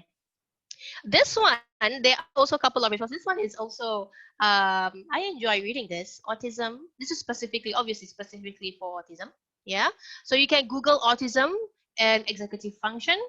Lots of resources out there. Lots of tips. If you have subscription, once again, if you have subscription to the Science Journal, there are lots of them out there. Also, research based and things like that. Everything, it's easily available. Yeah. Okay. All right. So I have gone through 3 theories. One is the theory of mind. Number 2 is the, I miss doing the talk for with a live audience because I would get feedback. But clearly now I'm going to imagine that I'm getting feedback.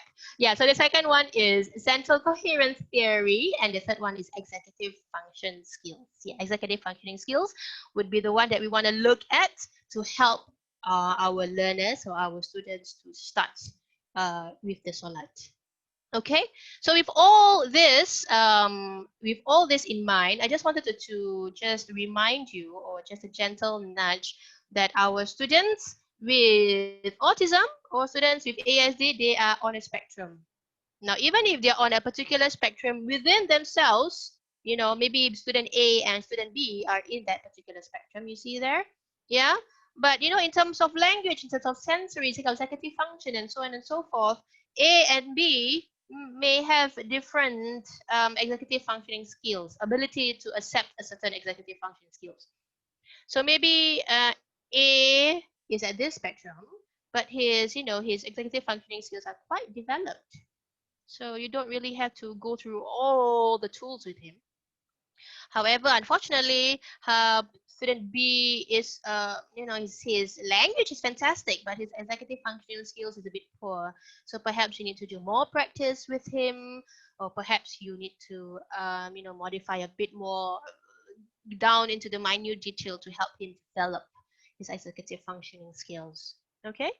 In this case, in terms of Solat. Right. So with that theory in mind, all the 3 theories in mind, and then you kind of know, oh, okay, I found this executive functioning skills to help with the task initiation. You know, this task analysis tool is good for me. Oh, I found this app to help. I am ready to go.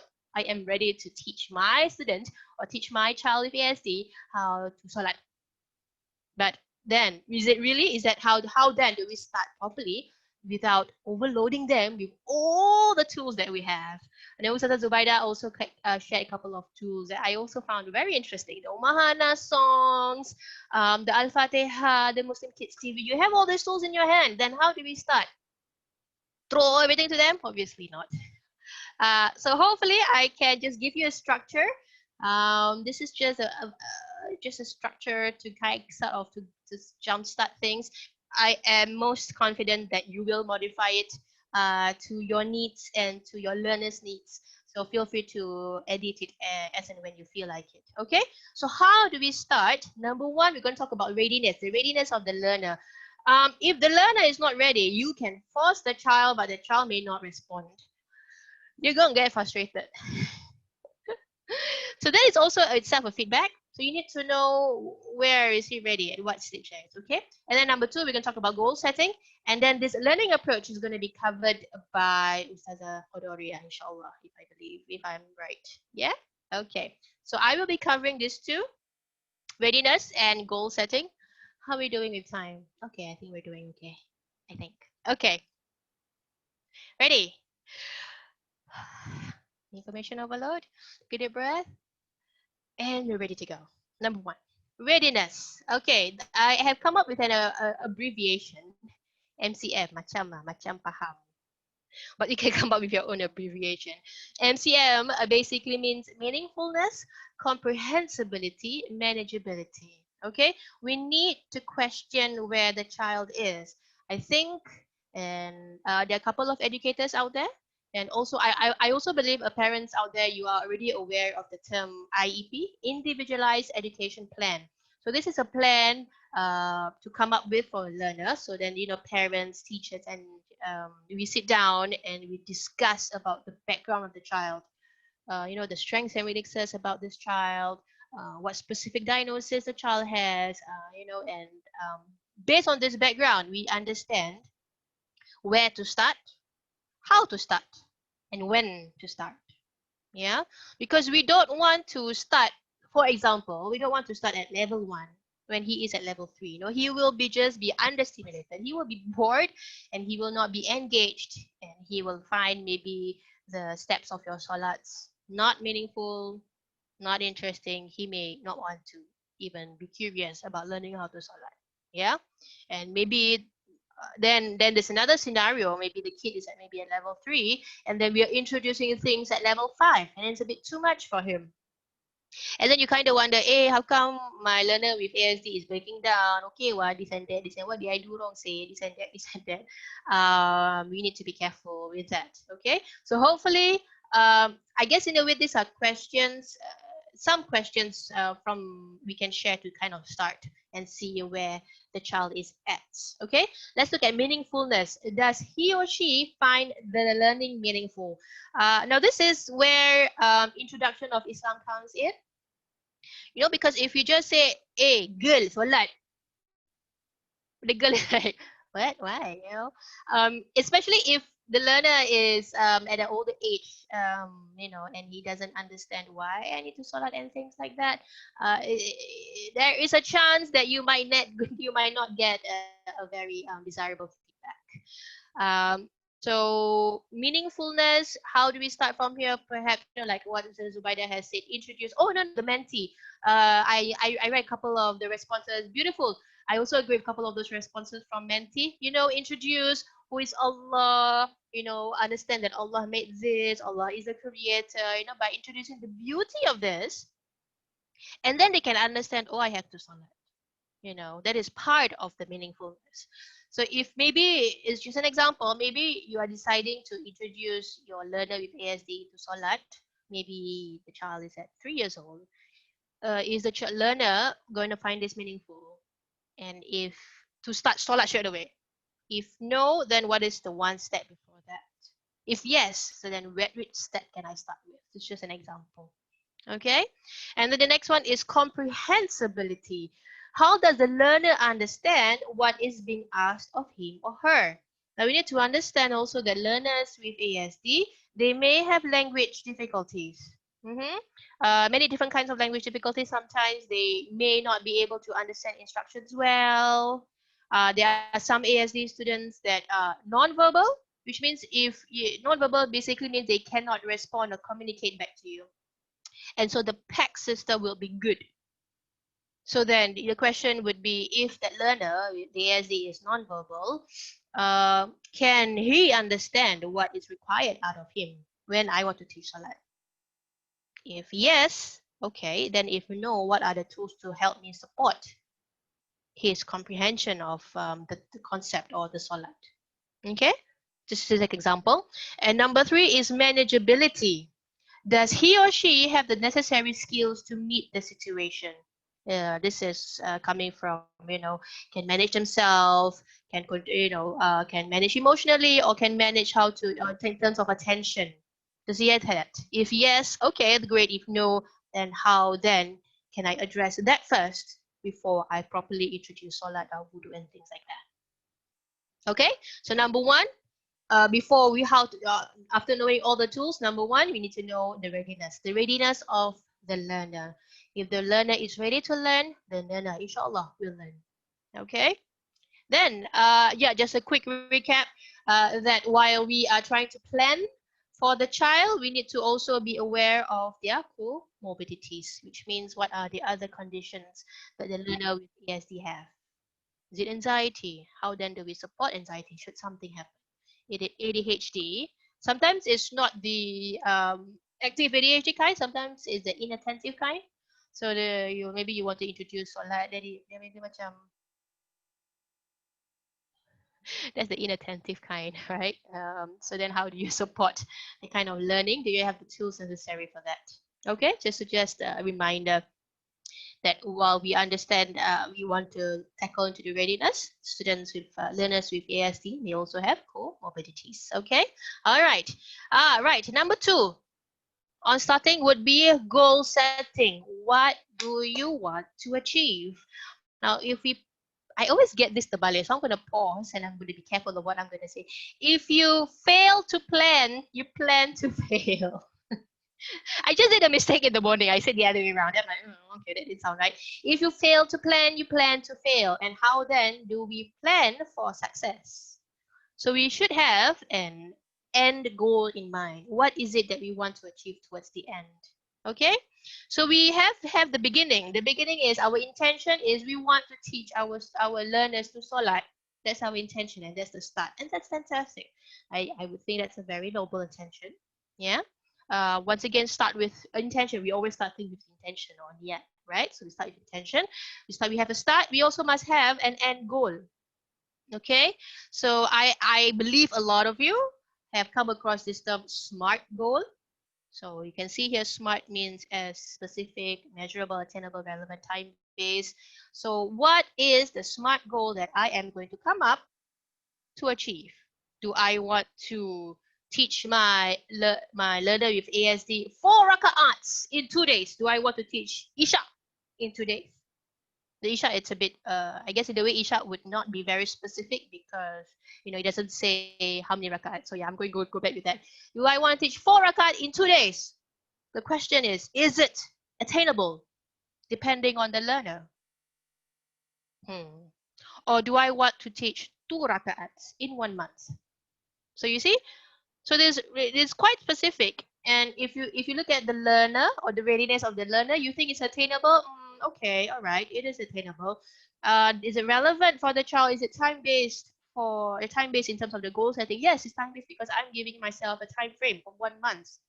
So I'm going to introduce 2 rakat in 1 month. Okay, so you have the intention to start with, and then you have the end.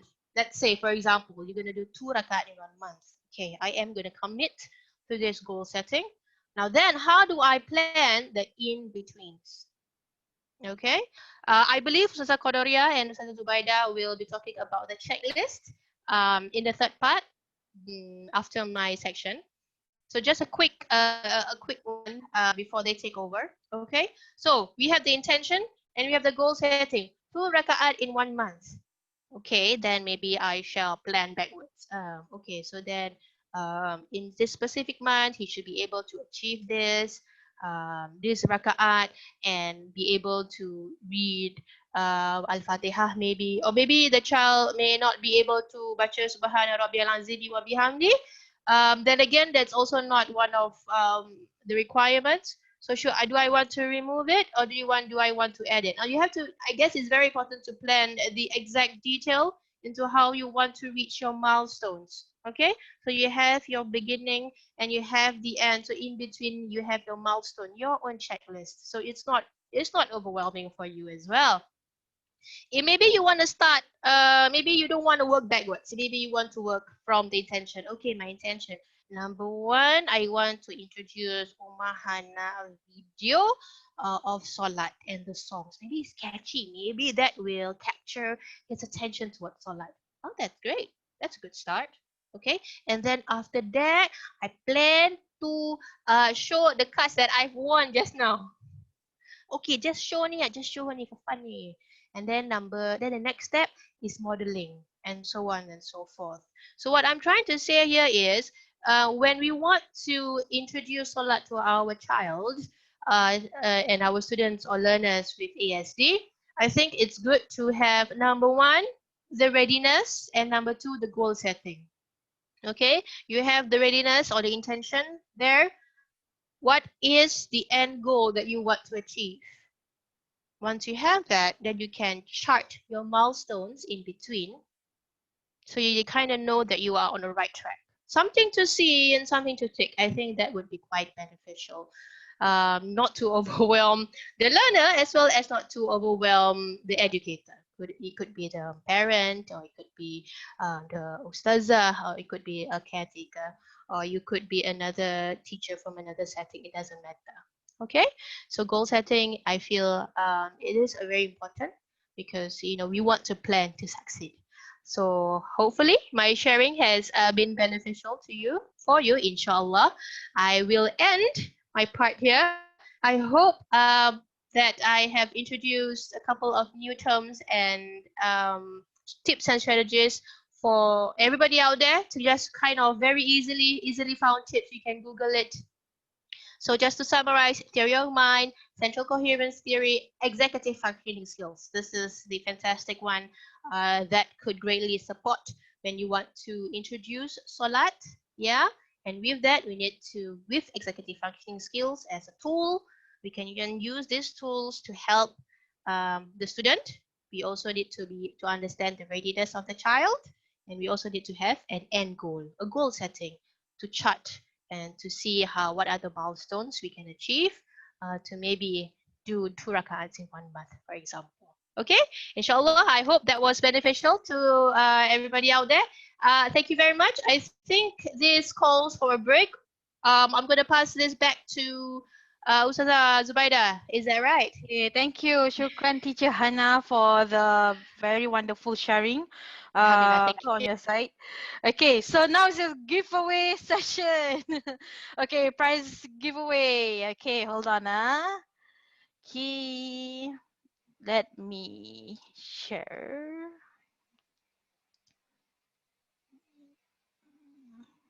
Teacher, you stop sharing already, right? Yes, I have. Okay, thank Yes. you. Sekejap, Okay, let me find the link. Okay, for me to spam at the Zoom chat. All right. Okay, be ready for the third prize giveaway. Okay, it will be from the presentation of Teacher Hana. I hope you all semua focus, still focus, pay attention just now. Okay, inshallah. Okay, this is the link for the third giveaway. Okay. I pun kepo lah nak tengok. Padahal I already know. Alright. Okay, let me see at the Google Meet.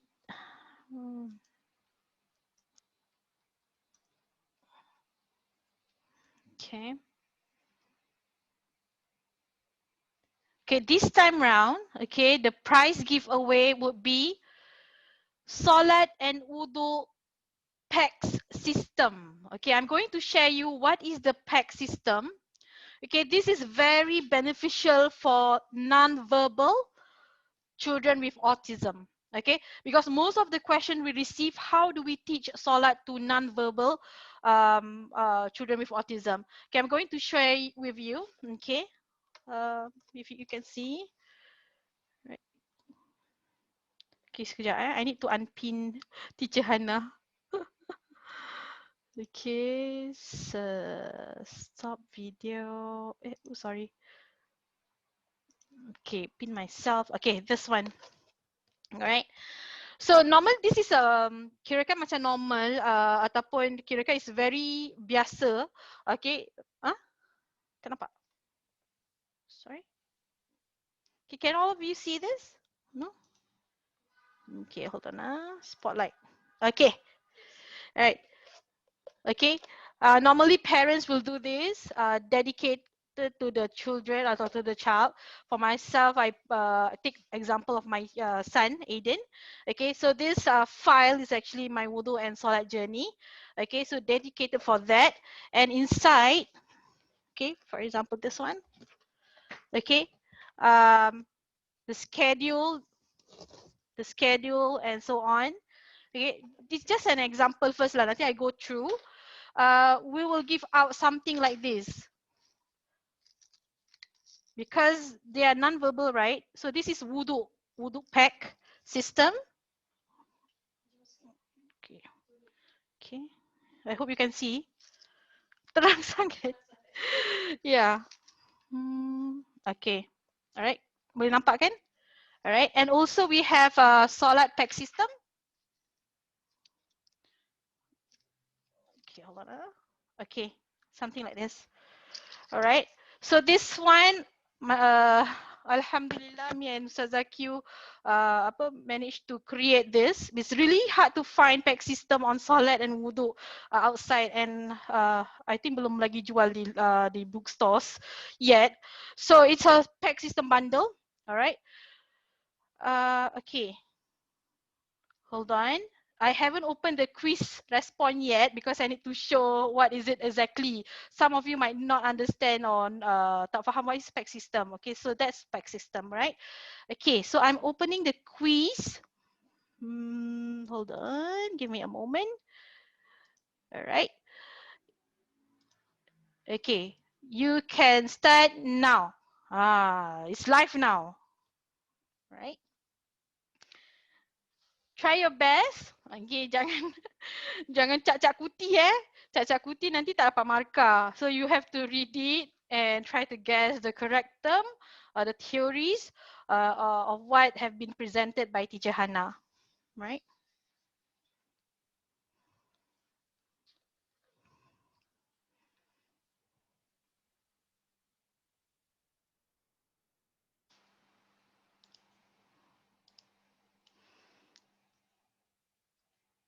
Is everyone doing okay? Can I open the link, is it? Okay, hold on. I hope I share the correct one. You dah open the link? Ada orang respond tak? On the way. Belum. Yeah, I open already.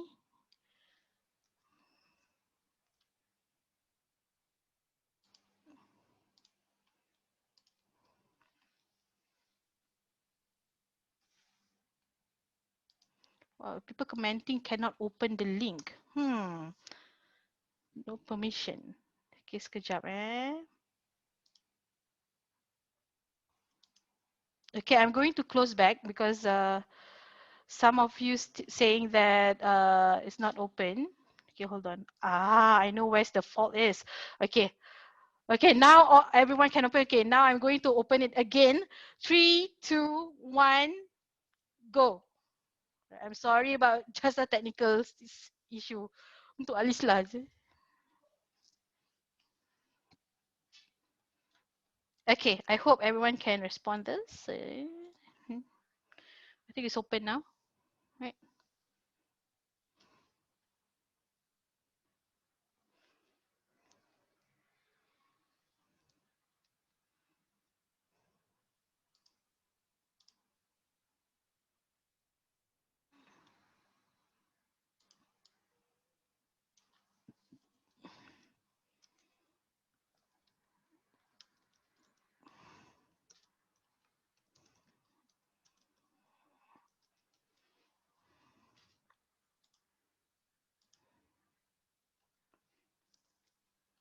Okay, meanwhile waiting for the rest to respond, okay, it's like a 2 or 3 minutes break before we go for the next session, which is very important.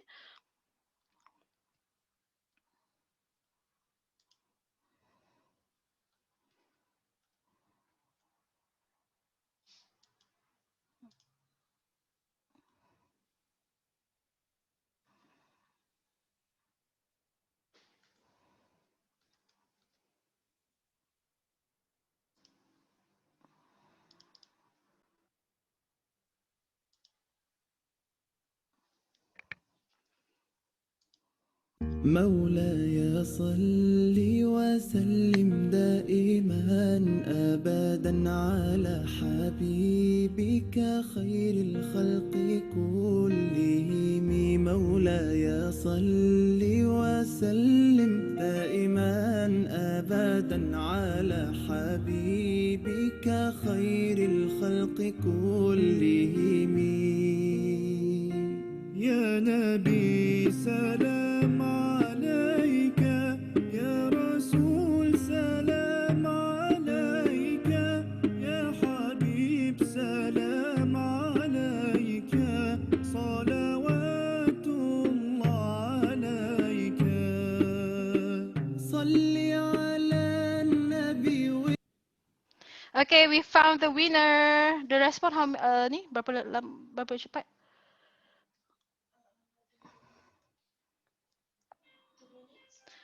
2 minutes. Because of the apa tu tadi link tutup dan sebagainya kan. Alright, okay. So I'm going to announce the winner of the pack and wudu and solat pack system, and the winner is, hold on, let me see.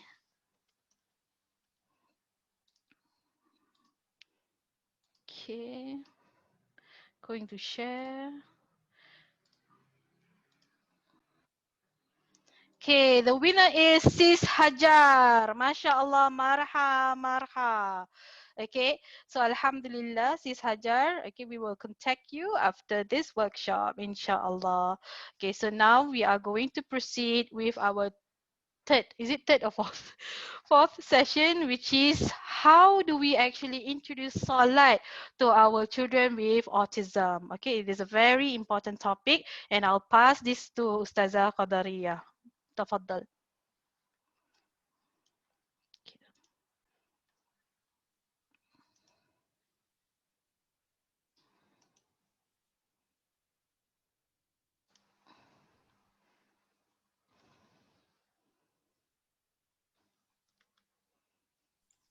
Okay, Bismillahirrahmanirrahim. Rabbi shrah li sadri.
Okay. Okay, can everyone hear now? Little bit.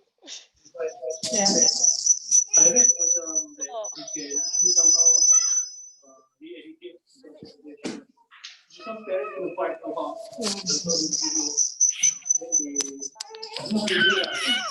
I think we are capturing a lot of background sound also. try to figure out. Okay, can Miss Hannah, can you hear me better? Okay, the rest, I hope. And for the teachers at the what is it? Google Meet. I think inshallah. Okay. Actually I'm quite nervous, but inshallah ready to share with all of you about the Ustazah Qadaria. Oh, sorry. My name is Ustazah Zubaida. Sorry. My name is Ustazah Qadaria, but I'm using Ustazah Zubaida laptop. Okay, I'm going to change first lah. So you are not confusing. Why Ustazah Zubaida like double face, different person? Okay, can. Bismillahirrahmanirrahim. Here, this is the slide, right, Ustazah? Okay.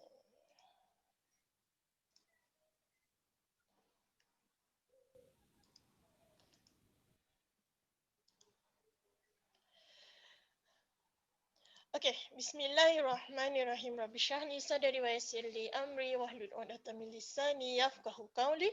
So I'm going to share with parents and also educators about the Solat literacy learning approach. Okay, but before that, let's rewatch the video by Nasim where he actually performed his Solat, doing his Solat independently. Okay. I am now minutes away to go live and talk a bit more on autism. I am honored to be partnering with the local mall, and we hope this will be a beneficial session for all the participants joining us later at 10 a.m. Got my badge here. Science is magic that works. So let's see you Zoom later for those who signed up. Bye. I think Miss Hannah just now we can hear Miss Hannah actually talking with somebody, but it's okay. So we are ready with the video. Okay, Bismillah.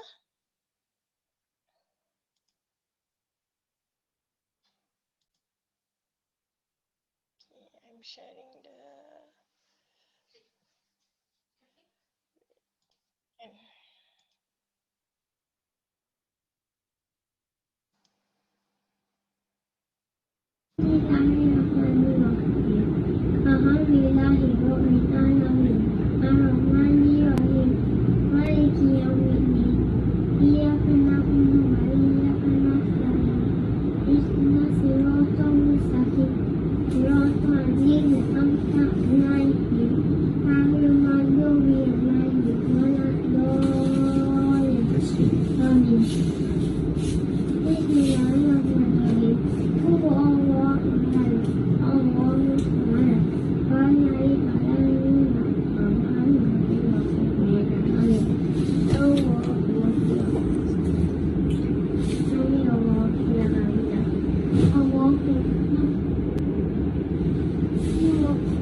Okay, that is the video of Nasim does his Solat, MashaAllah, with the help and dedication of his mother that actually practice him, okay, every day without fail. Okay, and we can see the result. Although he was actually diagnosed with autism, this is possible, okay, for him to perform his Solat individually, inshallah. Okay, next, when we say about development issue, okay, not only for us but children with autism, they have difficulties in 5 main areas. Okay, number one is their communication. Okay, when we say about communication, they actually have trouble in understanding or communicate their thoughts and also the needs. They want to express their ideas. Okay, so they have this when mommy say, okay, can you stop, or okay, now stop, then do your homework. Okay, they actually don't understand what actually mommy say. Mommy asked me to stop, do my homework, or stop, or do homework, stop. So it's like, okay, which one come first? Okay. as well as not only their thoughts, understanding the direction, our facial cues, they don't understand. When I show you like this, I'm feeling sad, right? Everybody know I'm feeling sad. But for them, white face is the same. Okay, so that is the actually the development issue for the children with autism. They have difficulty in that. Okay, second, so when it comes to learn about wudu and solat, they may not be understand the Arabic term where we say about, okay, you need to kiap or you need to sujud. Okay, they don't understand what is kiap, what is sujud. Okay, second is about social interaction. Okay, when you say about social interaction, for children with autism, is actually may exhibit challenging behavior for them.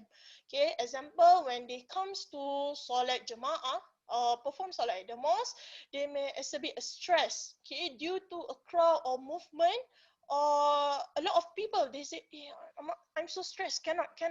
And they will actually lead to their meltdown. So what I can advise for parents, if you want to start your child, start first at home. Okay, make them familiar. Then after that, you can bring them to the mosque. Okay. Number 3 is about sensory processing. When say about sensory processing, they have an issue with maintaining eye contact. Okay, or being touched or coping with a loud environment, the noises. So when come to solat, to reach the level of khusyuk is actually may be difficult for them. Not only for them, but I think for typical like us also, to reach a level of khusyuk is actually quite difficult. Okay. Next, about repetitive behavior. Okay, they have this repetitive behavior whereby they need to repeat the same behavior of phrases again and again and again. Okay, it's not like they do like, okay, I purposely do. No, it's actually they beyond their control. Okay, so when come to solat, there will be a few movement. They will be repeated. So we must not say dah batal dah. Okay, not valid already your salat. Okay, cannot do again, do again, do again. Or example like when they stand, they cannot stand still, like moving. For us, 3 times already you move, it's batal already. But for children with autism, we know this is the uncontrollable action or condition that they face, right? So we cannot say, oh, batal already. Okay, cannot, you need to repeat again. Okay, so this is the difficulties that for children with autism that they may face. Okay, and last but not least is about information processing. Okay, they experience a trouble in either because of the alteration in how the brain actually connected. Example like when they are practice wudu, solat, they may need time to understand the wudu routine or the solat routine. And also the sequence. Okay, like just now, Miss Hannah actually share about the SMART goal. It's really, really highly recommended. Means that we cannot give a lump sum to them. We need have a target or a goal. Okay, within this first maybe for wudu, how long? Okay, how long that time we spend with our child or our student to practice of wudu depends on their capability. Okay. Next is about the learning style for children with autism.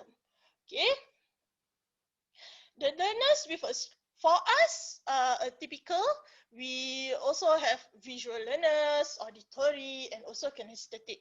Okay, visual is we need to see, learn something. Auditory, we need to hear something to learn, and also kinesthetic, if move, to do, to learn.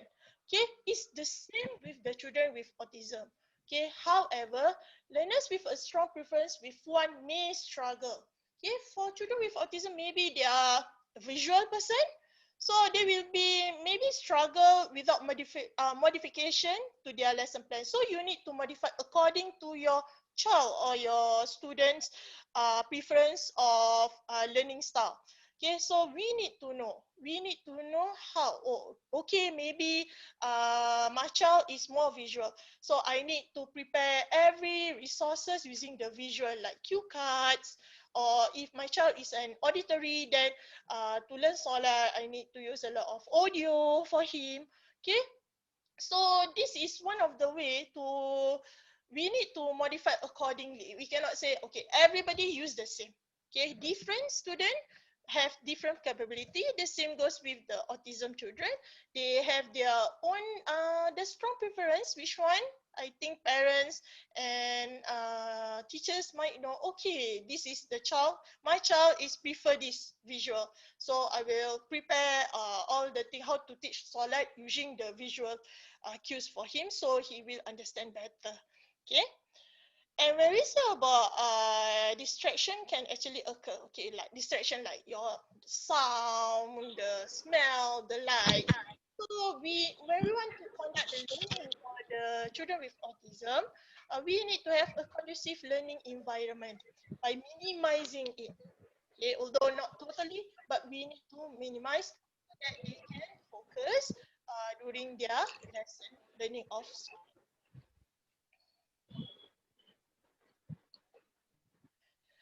Okay, next, I'm going to share with you about the teaching strategies to help for children with autism in learning Solat. There are 5 of them.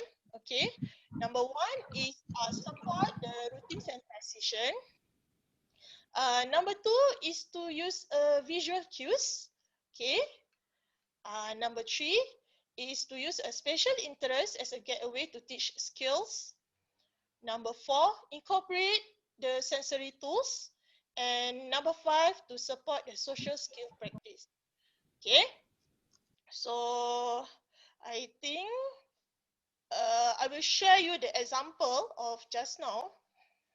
My one is the Galaxy. Galaxy. Participant Zubaida second phone. Mana? Zubaida. Hold on, I'm going. Ustazah Zubaida is helping me, showing you the material. Co-host, right? Okay, can. Ustazah Zubaida will help me sharing the materials of just now I share with you. Okay. Can. I think everybody can see the resources, right? The picture of the resources.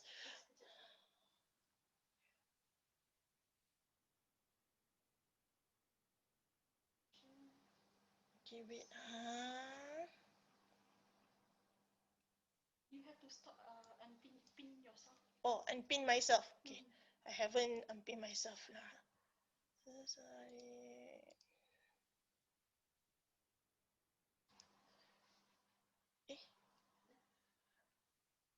Sasa. They can see. Pin window. I unpin already. Cancel the spotlight. Okay, can. Okay, and then You can share. Sasa.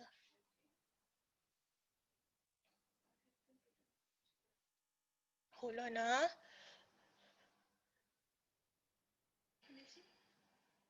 Yes. If I do not, tak nampak. It's not.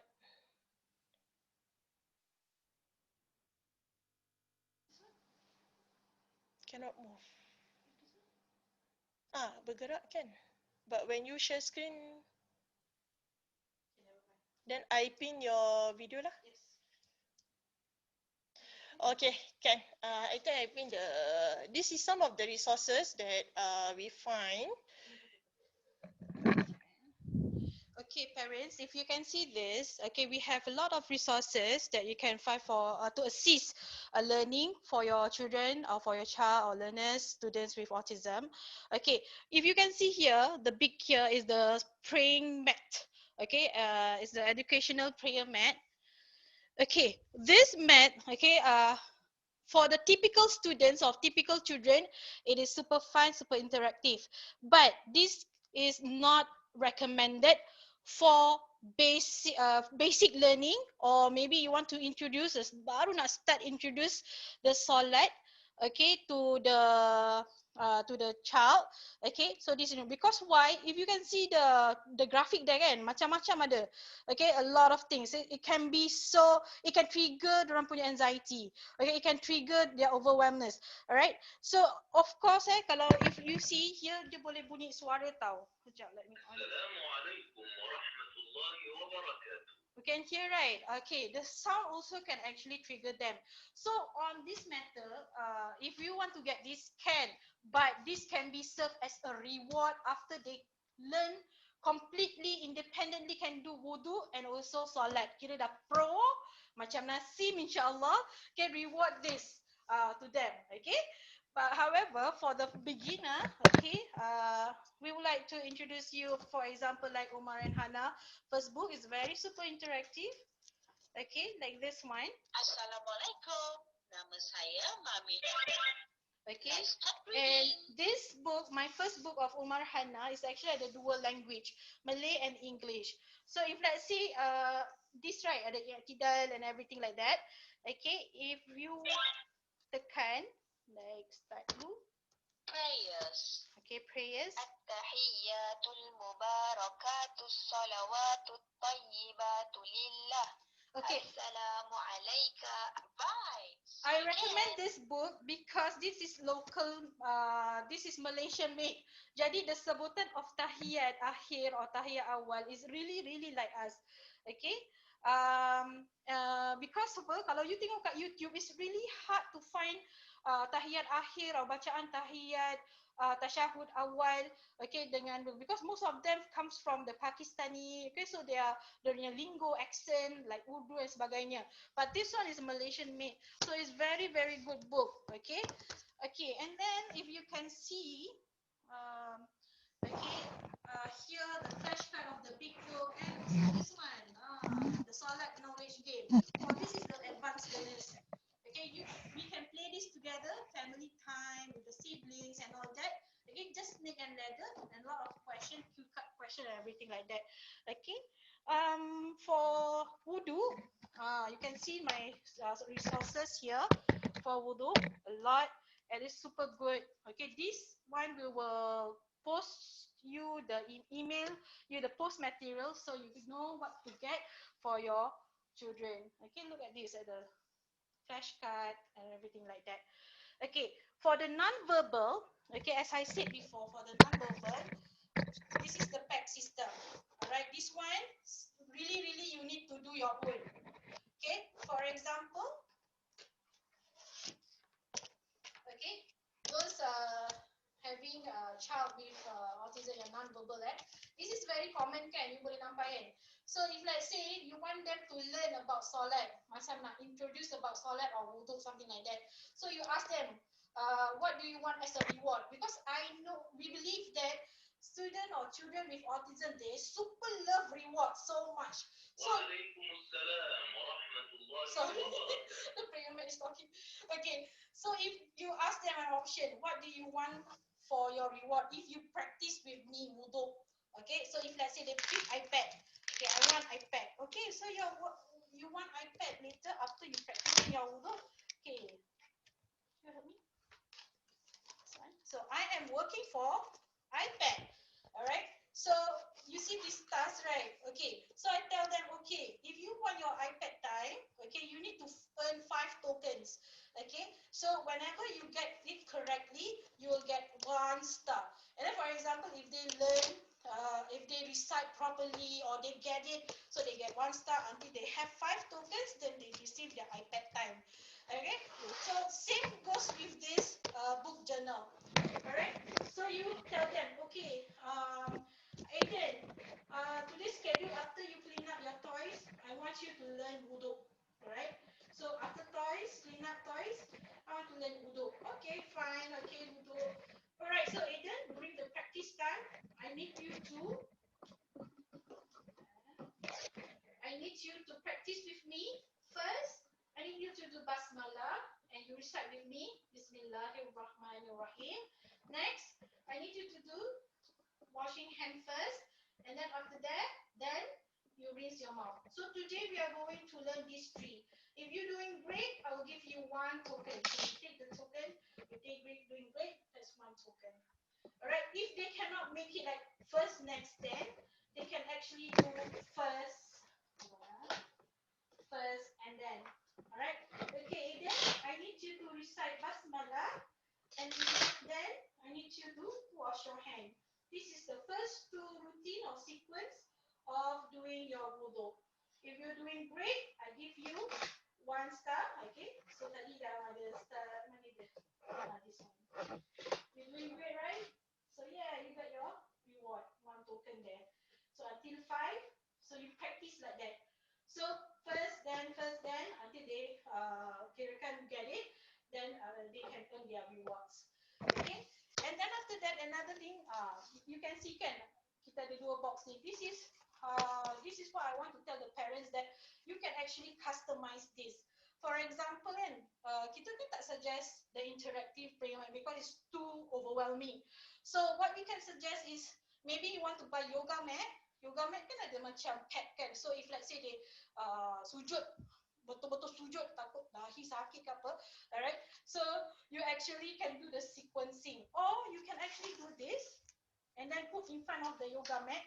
Okay, Aiden, this is the first rakaat. First do your niyat, and then takbiratul ihram or qiyam. Or maybe you want just the first two of them. First, next. Alright? And next. Then why do we have all this big one? Is the whole of the first rakaat, if they're the master and all the steps. Okay, so you can put all the sequencing there. Okay, all the packs lah kat situ. Alright, so this is one great example for those yang non-verbal. Okay, you can actually make this yourself. Okay, or yeah, itu je. I think better share. Right. Okay. I think with Ustazah Zubaida, I think you can share the picture. Okay, just now when I say about the support routine and transition, right? For a child with autism, they are very sensitive to changes. Okay, so it will actually increase their meltdown. So what they need, like just now Ustazah Zubaida share, okay, this one about the what they do. Okay, what is next they do. So they know that, okay, first mommy say today I need to see my schedule. Okay, after clean up I need to learn wudu. So the topic on wudu. So they know, okay, today there are 3 steps. Okay, first wudu, they need to familiarize with Bismillah first. Then after that, wash hand and this. Okay, if they cannot 3 steps, then you can use the first and that to giving them advance warning. So when they anticipate and prepare themselves lah. And beside that, you can actually use social study with them to control their meltdown. If they actually meltdown occurs during the process, right, you can actually give them a break. Okay, when study they say, oh no, then you need to give them a break, go to the quiet area and soothing zikr together to make sure that their meltdown is calm. They are feeling calm with it. Okay? Thank you. I think I forgot to share this. Okay, in the book journal as well, you can still see it. In the book journal as well, this is the tab of worksheet. So if let's say they want to earn the last token for it, okay, so you ask them, okay, now mommy want to see whether you understand our practice. Okay, so he or she, okay, for this Eden will put, okay, first basmalah, second is mouth, third wash hand. Salah kan? Okay, so dia tak dapat kan. So no, we have to redo it again. Look at the sequencing. Okay, after that, see again. Okay, if he got it right, so he earns the token. Okay, so that's how the pack system like, and the book journal, the tab and everything like that. Okay. Okay, second, the strategies like use visual cues, right? When you say about visual cues, they need to use the first and second, like Ustazah Zubaida shared just now, and also the flashcard. You can actually use the flashcard of wudu and solat. Okay, I think Ustazah Zubaida finished, and I will stop this one.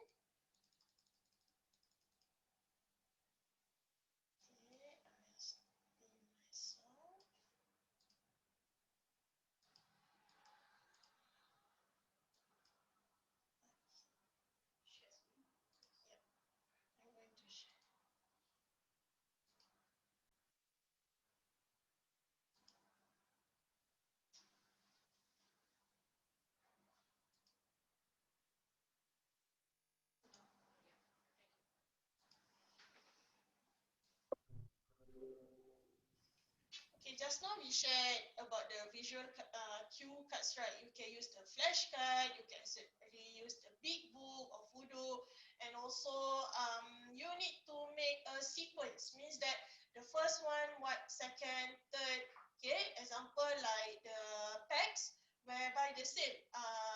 Example like you are making a sandwich, right? You want to teach them how, for us, okay, easy. Okay, sandwich means that, okay, take bread, spread, then go and eat. That's it. But for child with autism, they need to be visual. Okay, so what you need to do, you have to have a long board, like just now Zazubaida show you, and a step of it, so they know, okay, the first step, okay, is the first rakaat, you need to have a niyah. Then after that, continue with takbiratul ihram, and also this one, niyah. Then continue with takbiratul ihram and qiyam. Okay, we need to see your child, if they are capable of 4 or 5. We cannot just give all straight away. No, we need to see their progress, whereby, okay, 3, okay already. Okay, tomorrow we try again. They still remember 3, then you can continue from there. Okay. And like the mat, right? I think you can actually do your own DIY prayer mat, so they know, okay, when they see the leg, so they step on it, okay, this is where I stand. Okay, and when they are doing their sujud, this is where I put my hand. Okay.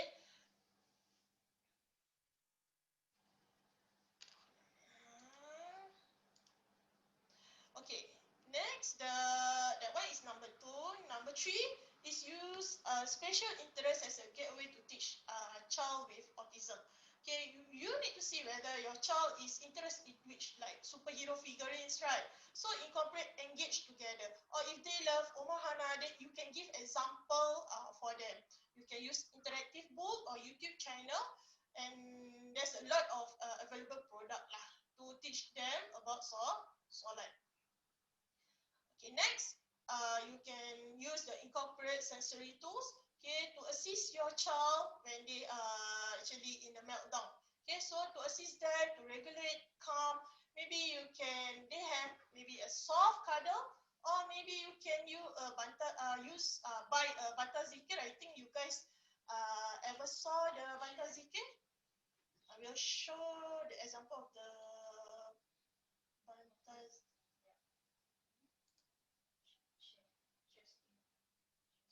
Oh, quite soft. If is my voice quite soft? Everybody can hear me?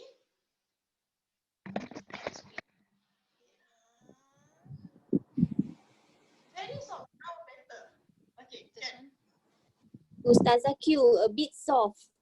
A bit soft. Okay, can hear my voice? I think. Can? I think pasal the echo around the room. Ada speaker tak? Headset. Okay, I think now better. Yes, yes. Okay, can. Sorry. Where is it? Just now. No. Yes, it is. This one. Okay, I will show you the bantal zikir.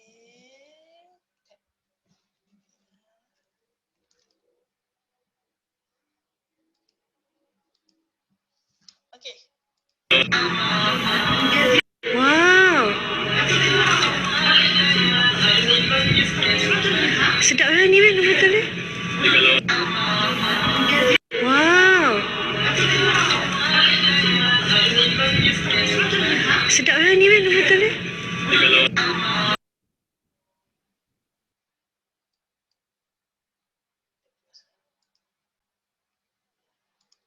Okay, that is the example of the what I tell you about the bantal zikir lah. Okay. Social stories.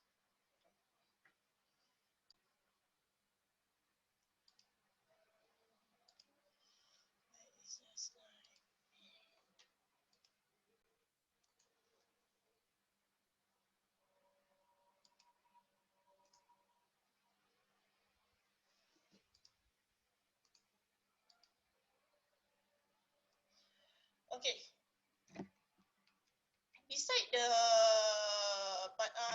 incorporate of the sensory tools for your child, you can actually support their social skills and practice, like their everyday social skill, like greeting. We must actually introduce them, like when you meet somebody, right, then you must say Assalamualaikum, how are you feeling today, and say Alhamdulillah, or you get something, or a very simple thing. Start with doing eating or doing your work. You start with Bismillahirrahmanirrahim, or when saying doa, say Amin. It's also actually a support their social skill practice. When your child actually every day they practice and practice and practice, it will be like a routine for them. Okay, the same goes to performing their solat. So for the action, you need to practice again and again and again and again, so that they know, okay, this is the routine, this is the step 1, 2, 3, 4, so they can actually follow, inshallah. Okay. Okay. Ustazah Zubaida will actually show the example of the social story just now. I told you.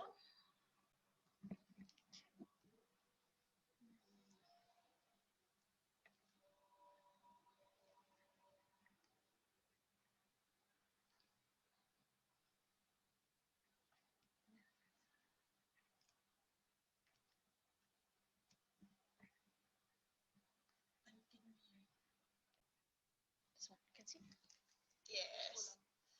Okay, I think everybody can see. This is the social story. Okay, social story is actually something that relate to them.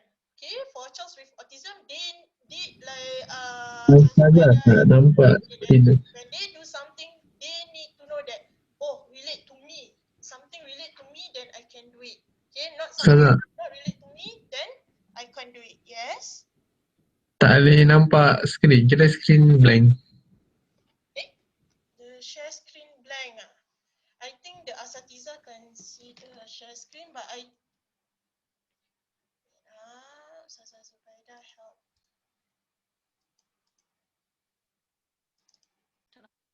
Okay, can the Asatiza can see? Spotlight tak? Where is spotlight just now? Can see your screen. Okay, can see my screen already, Ustaz? Okay. Tidak. Tak dapat. I think we will share that with her. Okay, the Asatiza, I will share with you the social story, okay? Okay, this is a story, social story that Zubaida made it. Okay, you can actually do yourself also, the social story that can actually relate to your child. Okay, this is a mosque. Okay, show a picture of the mosque. Then it's on, this is the picture, got the sun, got the date, got them. Okay, on every Saturday noon, I may go to the mosque with daddy to do our solat zuhur together. Okay, you need to share for autism child. Social story is one of the way, so that they know, oh, okay, I need to pray solat because this. Okay. When I enter to the mosque, I need to be at good behavior. I need to be quiet. So we emphasize that when they enter the mosque, they need to be good behavior. They need to be quiet. Okay, we show them this is the ablution area. Okay, before I do solat, I will take our wudu at the ablution area. So they know, oh, okay, I need to take wudu before I perform my solat, my prayer. Then they say, oh, this is the example of the solat area. Okay, I will go to the solat area, place my sajadah on the floor, do zuhur. Didi will be the imam. Okay, why we show the social story actually say that Daddy will be imam. Okay, like I told you just now, if your child is not ready, please don't bring them like performing jemaah, because there's a lot of crowd and a lot of going on for them. So if you really want to bring them, can, but maybe during not during the jemaah, during the solat jemaah. Maybe you want to solat zuhur, right, Daddy? Okay, Daddy can bring around 2 o'clock, finish solat already, right? So you can bring your child there to the mosque to perform the Solat Zuhur together. Next, when we do our Solat, I must follow all the Solat steps of the Imam. So the child knows, oh, okay, I need to follow the step. I cannot bypass my daddy or the Imam. I need to follow. After our Solat Zuhur, daddy will recite the Quran. I will sit quietly near to him and listen. So we tell them, oh, okay, so when you hear daddy is reciting the Quran, you need to sit down quietly and listen. Okay, cannot talk, cannot make noise. There you see, food and drinks. Sometimes I may go to the mosque vending machine and buy a drinks. Okay, they know, okay, after finish already, Solat, reciting the Quran, then maybe daddy say, okay, today can buy something at the vending machine, okay, to buy drinks. Okay, once everything is done at the mosque, we can go home. My family will be very happy that I was good in the mosque. So actually the motive of the social story is for the child of autism to relate with their own. Okay, how actually what I need to do when I go to the mosque. Okay, pray, cannot make noise. This is a step I need to follow. Okay, it's a step by step lah for them.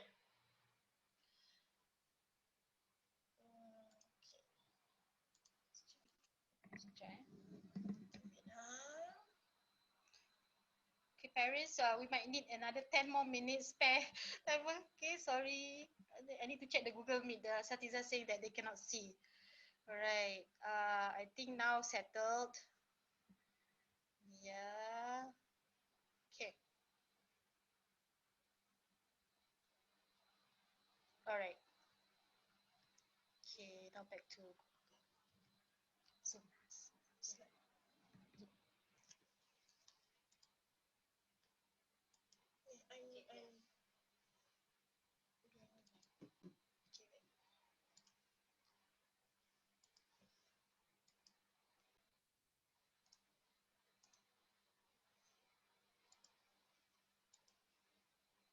Okay, so this is the teaching strategies that actually can help them for the child with autism to learn about Solat. Okay, very important is the key element to a successful learning is the mindset of parents. Not only parents, for the educators also. Okay, we must think that although they are different, okay, but they are not less. They are unique in their own way. So we see their uniqueness. We tap on their what they are good at. Okay, so from there they can progress. They can actually do what we thought they can't do. Okay, so our mindset need to change. Okay, ways to make a learning successful. First is to specialize the teaching method. So when you want to teach your child about Solat, right? So you need to modify the teaching plan. You need to know what are the tools that there's a lot just now. So Zubaida share with you the tools, but not everything is maybe suitable for your child or for your student. So you need to know which one is the maybe for flashcard suitable for child A but not for child B. Okay, or maybe video is suitable for child B, not for child A. So you need to know which tools need to use. And also very important is to use the SMART goals like teacher Hannah share. Okay. Okay, second is parent involvement. Okay, very, very important. Parents' involvement will be the number one that our children will look upon us first. Okay, so they will see us. So we need to involve with them when you are like your everyday you are performing Solat, right? Bring them together. Let them practice together. Okay, just okay, come, mommy, daddy are performing Solat. Okay, come, follow me. We take wudu. Okay, from there you see. They see you, then you also they will follow what you did. Okay. Number 3 is a structure and modified learning environment. We need to choose a conducive learning area. Okay, we need to have a dedicated area whereby this is a suitable place for you and your child to learn. It's not the place that very noisy, then your child is not able to focus on that. Okay. Number 4, collaboration and also the support group. Okay, don't be afraid. If you parents, if you are not sure, you can ask the asatiza. Okay, we need to equip ourselves first with Islamic knowledge. Then after that, we can teach our child, inshallah. Not only that, you can also join the support group to ask their opinion or also their experience about how to deal in this matter. Example like, okay, how to teach? I'm not so sure how to teach. Can you share? Okay, when we are sharing ideas, it's actually, oh, we maybe method number 1 is not for my child. Maybe this method number 2, I can use it. Okay, and number 5, the functioning approach problem behavior. Example, if during wudu, right, your child like to splash water, soak themselves with water. What is the best way to guide them? Okay, we need to find the best solution. We need, maybe you need to have a visual cues. Okay, see, when you are taking wudu, you cannot splash water. You need to maybe a certain amount for your child. Maybe a visual cues will help them. And last but not least, a positive attitude.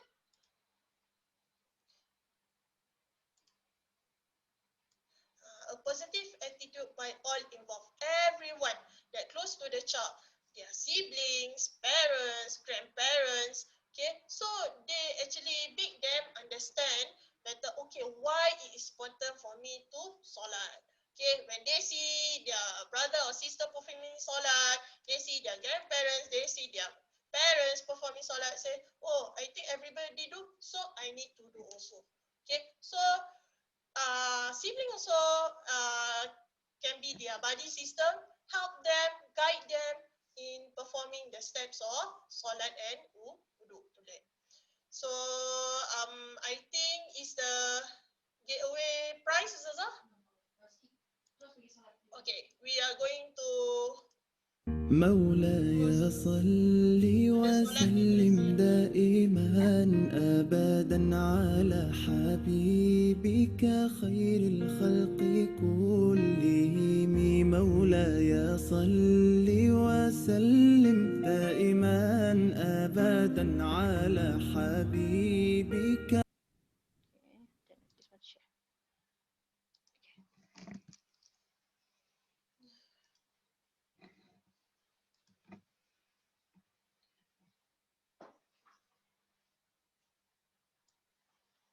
okay, when you say about solat, what is first? Is solat, the important is, of course, the pillars of wudu. Okay, wudu is the important before performing solat. So parents need to identify the rukun of solat. Okay, as you all know, the rukun of solat, the compulsory is 6. Okay, what is it? Set intention, wash face, arms, wash your upper head, wash your feet, and also in sequence. But if you want to introduce the 6, this is the main point. You introduce the 6 first to your child. But if but bear in mind, but sometimes the child with autism, they are capable of copy others. Like they say, hey, why mommy teach me 6, but daddy do 8. Okay, like wash your mouth, wash your nose. Okay, it's not in the compulsory act. But if they copy or imitate, it's okay. But to introduce is we introduce the wajib for them. Okay, so how to use the checklist? Like you can use the text. So step number 1, step number 2, step number 3, step number 4, and so on and so forth. Okay, once they are okay with their pillars of wudu, then we can continue. Okay, then we can continue with the niyah. Okay, sometimes when you say about niyah, we need to read the long version, nawaitu rafa'al hadas. Okay, so long, right? So just a short one, just nawaitul wudu'a lillahi ta'ala. Or if your child doesn't know how to read the Arabic word, they want to read English, I tend to take wudu. Okay, it's okay. is okay for them. Okay, the important is the niyyah. Okay, right now I'm going to do niyyah. Okay, so ask them to recite their intention first, then after that follow the steps. Okay, the niyyah, I want to take wudu. Okay. Okay, I want to take wudu because of Allah Subhanahu wa Ta'ala. Okay, let them whatever language they want to say is okay. The main important is their niyyah. Okay, after they complete their wudu, then we go into the pillars of Solat. They are the 30 steps. Okay, there are 30 rukun of Solat that need to observe and supervise. Okay, the one that I highlighted, the bold blue, maybe need the extra effort to customize according to the child needs. Okay, maybe parents need to use your creative learning approach. Okay, how is it? Okay, the first one is the niyyah just now. Okay, second is the memorize Surah Al-Fatihah. Okay, maybe it's a long for them. Okay, but how to make them really understand? Maybe you can cut it into a short verses, maybe one verses one day, or if your child is high functioning, maybe 2 verses one day.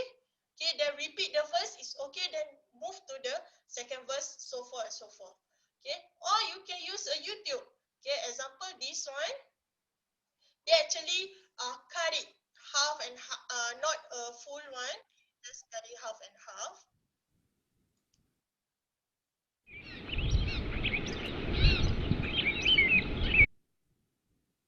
I read the Quran, I read the Quran. Let's memorize Quran. Suratul Fatiha.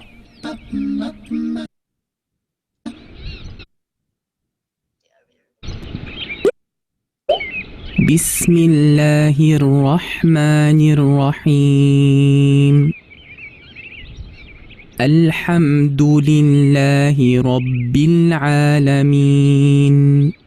Okay, maybe for your child, if they can only read one verse, okay, then repeat the verse Alhamdulillahi Rabbil Alamin for one day.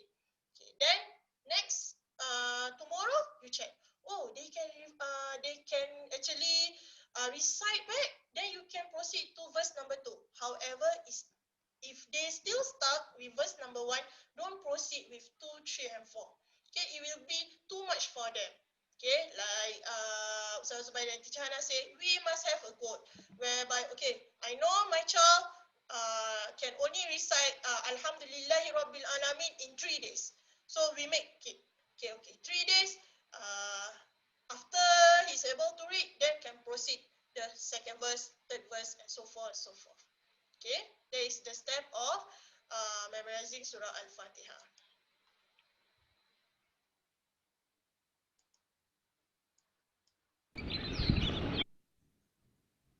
Okay. Next is to set the intention. Okay, niat tu solah. Okay, as the niat, as we introduce prayer times, we need to introduce prayer time to them. Example like using, okay, Zohor. How you know this is Zohor time? Okay, you can use the sample of the text. Okay, stating, okay, now is time for Zohor. Okay, we need to solat Zohor. If they say, then they say, okay, let's we recite our niyyah. I intend to pray current solat. What solat? Zohor, Subuh, Maghrib, Isya. Okay, how many rakaat? Because of Allah Subhanahu wa Ta'ala. If the niyyah is too long for them, make it shorter. Okay, the main intent is that they know, okay, I'm now doing solat Zohor. Okay, I'm now doing Salat Maghrib, I'm now doing Salat Isya. Okay, that is for them.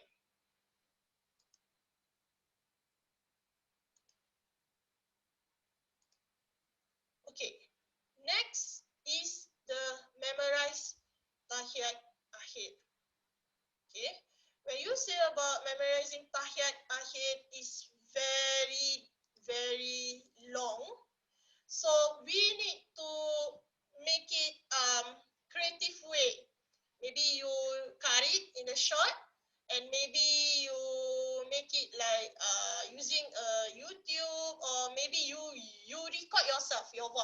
At-tahiyatul mubarakatuh. Today, okay, I'm going to two line at-tahiyatul mubarakatuh, salawatut tayyibatulillah. You record. Then you ask your child to repeat after you again and again and again and again. Okay, so that they can listen, and maybe you can during the practice you can ask them to listen, and also before bedtime you can actually ask them to listen. Then is that okay? It's a routine. This is the first and second at-tahiyatul mubarakatuh salawatut tayyibatulillah. Okay, although it's a challenging because tashahud akhir is longer version for them, but it's not possible. Inshallah, the child with autism, they manage to actually memorize also the tahiyat akhir. Inshallah. But very important, you must have your smart goal. As a parents, as a teachers, you have a smart goal. Okay, what is my goal? Okay. The smart goal example.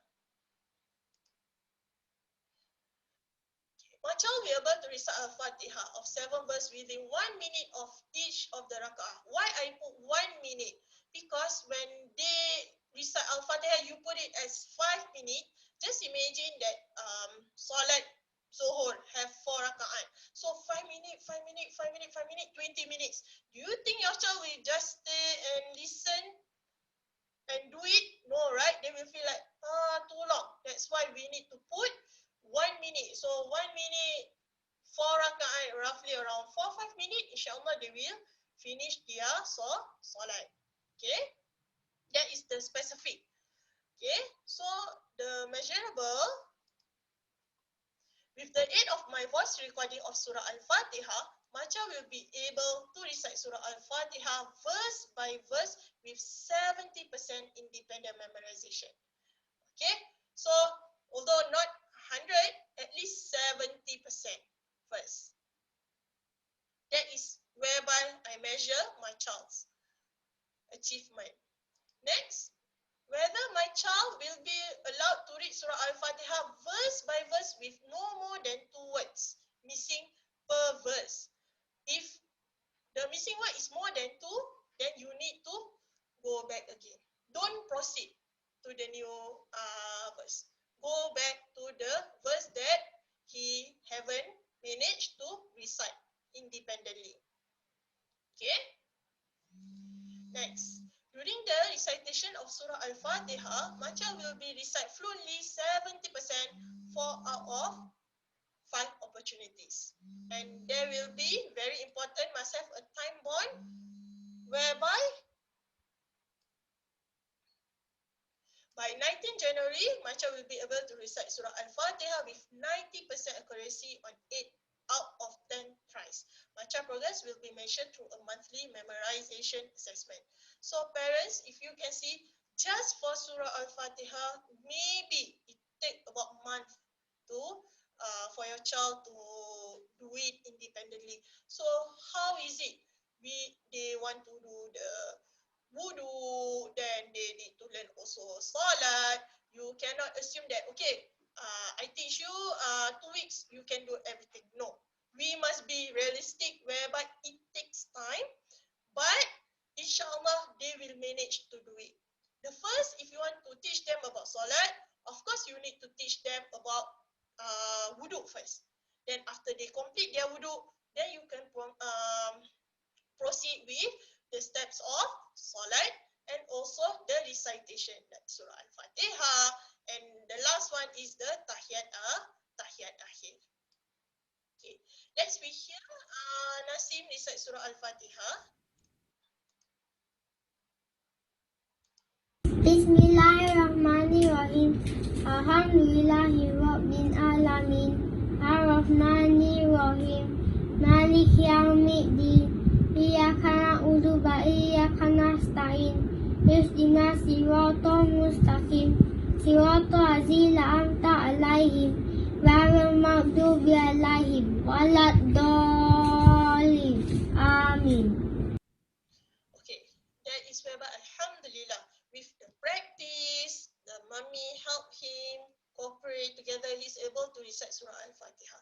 I think it's the same with the other, all the, not only autism, I think all students also, They need to practice every day, but depends on their capability.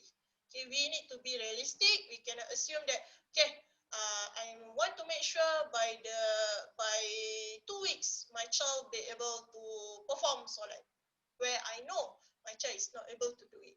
Okay, so the SMART goal is really important for you to input. Okay, now I want to teach him solat, so I start with wudu first. So how long did I need to take times to teach him only wudu? Then can proceed with the solat. Okay, these are some of the assistive technology AT recommended tools. Okay, you can see there, like example,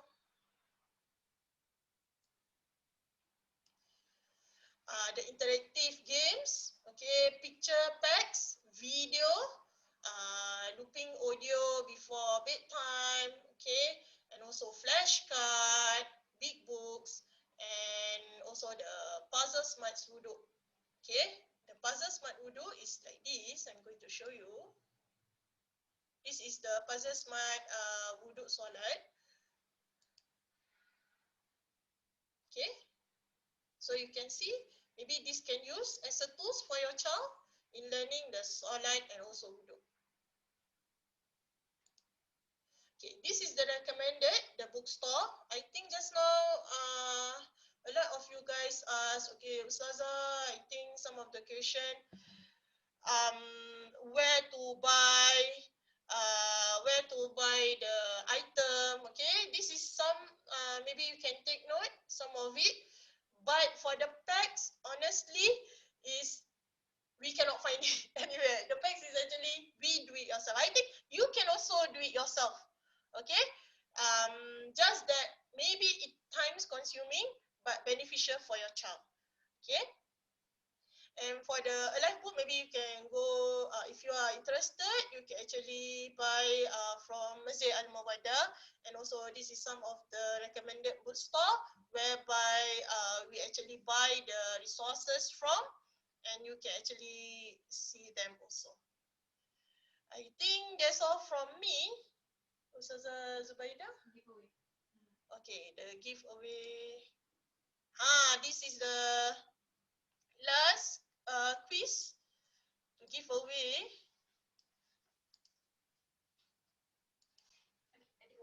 Okay, Ustazah Zubaida will take over. Thank you so much.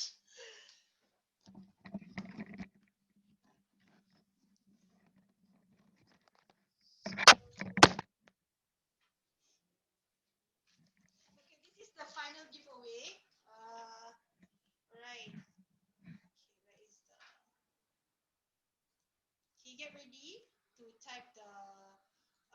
Give your response. Okay.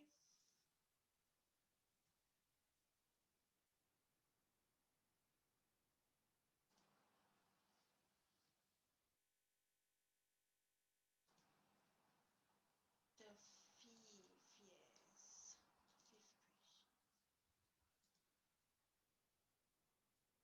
Okay, are you all ready? Okay. Bismillahirrahmanirrahim. I'm going to open the apa ni? Okay. That's the link I give at the Google Meet. Okay. Okay, I'm going to open in 5 seconds. This is the final giveaway, and we will be having 2 winners. One winner will be receiving Pack Smart, the wudu and Solat pack system, and one will be receiving Solat big book and also flashcard of wudu. All right. So are you all ready? Inshallah. I'm going to open super soon. Let me check everything is okay and all right. Okay, yes, it is okay. And 3, 2, 1, open. Teacher Hannah, you are around, right?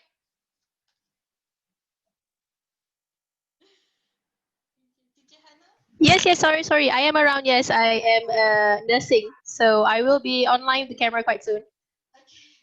You told me just now that you'll be sharing a little bit about the books, right? Correct. I had a feedback that they wanted to see the books that I showed earlier. So we have at the end of the on our part we already already.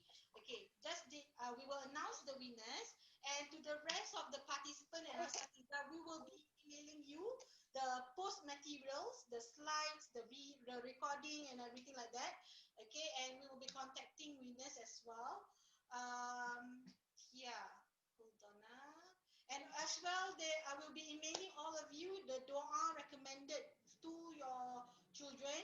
Doa Nabi Muhammad sallallahu alaihi wasallam, whom he taught to Aisha, Sayyidatuna Aisha, and also doa by Nabi Ibrahim alaihi salam. Okay, these two doa is very beneficial for you. I'll be sharing through email, inshallah. Okay. Alright, Ustazah Q, any winners? This is quiz number Number 5. number 5. How many winners, Azhar? 2 winners. We got Okay. this number 5. This number have 27 response. Is Shariza and Nazri. How do you do? Shariza You Shariza. first And? Nazri Nazry. Okay. Okay, here, so I'm announcing the winner. For the winner are, alamak, ada grammar error tapi tak apa situ Okay, congratulations marha to Sis Shariza and also Brother Nazri. Okay, we will contact you after the after the workshop. Alright, but before we end, okay, I believe Teacher Hannah want to share hers a little bit more. Her apa tu book resources, is it? Yes, that's right. Take it away. Okay, so I had feedback earlier that I think I showed it too fast, so I'm just going to slow down here. This is one of the resources that I currently hold. Flip the switch, strengthen executive function skills. Okay, so it is, I would think it's quite challenging to find it in the regular bookstores, like Popular. You can try, but I didn't buy it from there. You can always Google, you can always look it on Amazon.sg. That works also. Yeah, that works. Yeah, and this one I found in the library. This is specific for students with ASD, autism, and everyday executive function. I thought it was quite light reading. So if you think that you just need additional reading, and I'm sure a lot of you have read up a lot on ASD and the symptoms and everything else, if you are very aware of executive function already and just want to add on to your knowledge, this is one of the books. It's not very detailed. It's kind of detailed. It's very light reading. As you can see, the book is not very thick, so it's light reading and it's easy. You can read it in the train or things like that. I want to share this. It's just a storybook. I thought this storybook was fantastic. Found it in the library as well. In case like your students, you are teaching a group of students who are both neurotypical and neurodiverse, and you want to be as inclusive as possible. So like you want to educate the neurotypical children that their friend is neurodiverse, who maybe have ASD. I thought this book was also quite light, fantastic. I think I've gone through this for my IG story. It was like weeks ago. What I like about this book was that they have notes for parents and educators. You can see that. That is fantastic. I love it. And how to introduce it to the child or to the neurotypical student. So this encourages the group to be more inclusive. So everybody can understand the other person better, and there'll be less tension and things like that. If one sibling is trying hard to understand why the other sibling is acting this way because of ESD, this could be a good book. It's quite light. Not so much flowery language, quite direct, quite explicit. It's pretty good resource. So yeah, that's all for my end. I hope I didn't go too fast again. Okay, thank you, Teacher Hannah. Thank you. We will end our Masterclass Series 2. We would like to thank Mendaki Raikan Ilmu campaign, and we would like to thank all marvelous participants who win the giveaways and everything like that. And our Asatiza, mashallah, thank you so much for staying put. Okay, and with that, we end our session with Tasbih Kafara and Suratul As. Bismillah.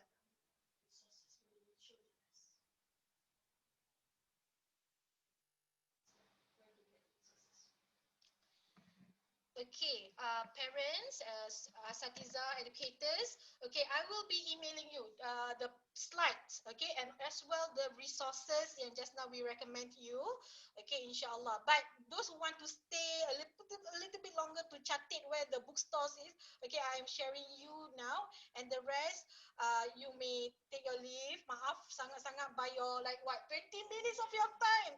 Oh my God. Okay, but thank you for your support. With that, Assalamualaikum warahmatullahi wabarakatuh. Okay, I am sharing now. Sekejap Okay. Okay. Okay, for parents who wants to know the recommended bookstores. For the big book and the flashcards, okay, you cannot find tempat lain except at Mawaddah Mosque. So you can actually contact them by WhatsApp. Alright, that's the number. Okay. Thank you so much for staying put, and I hope it's really this session really beneficial for you. Alright.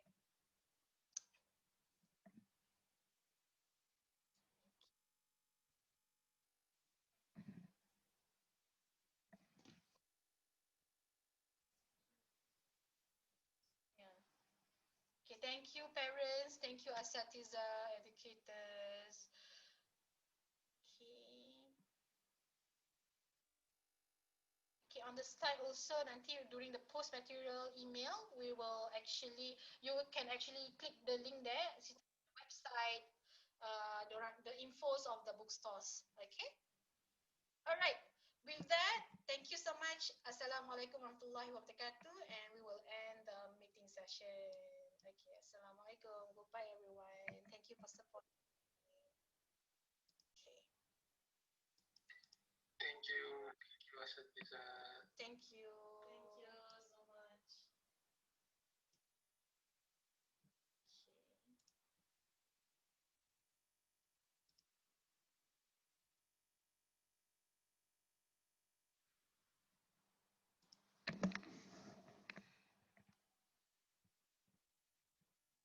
Thank you so much, Brother Hasnul Hazri. I just saw the chat.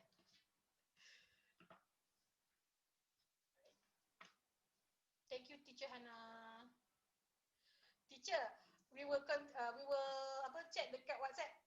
Okay, Ken, we will do a debrief there. Thank you very much. I take my leave now. Assalamualaikum. Thank you. Thank you so much.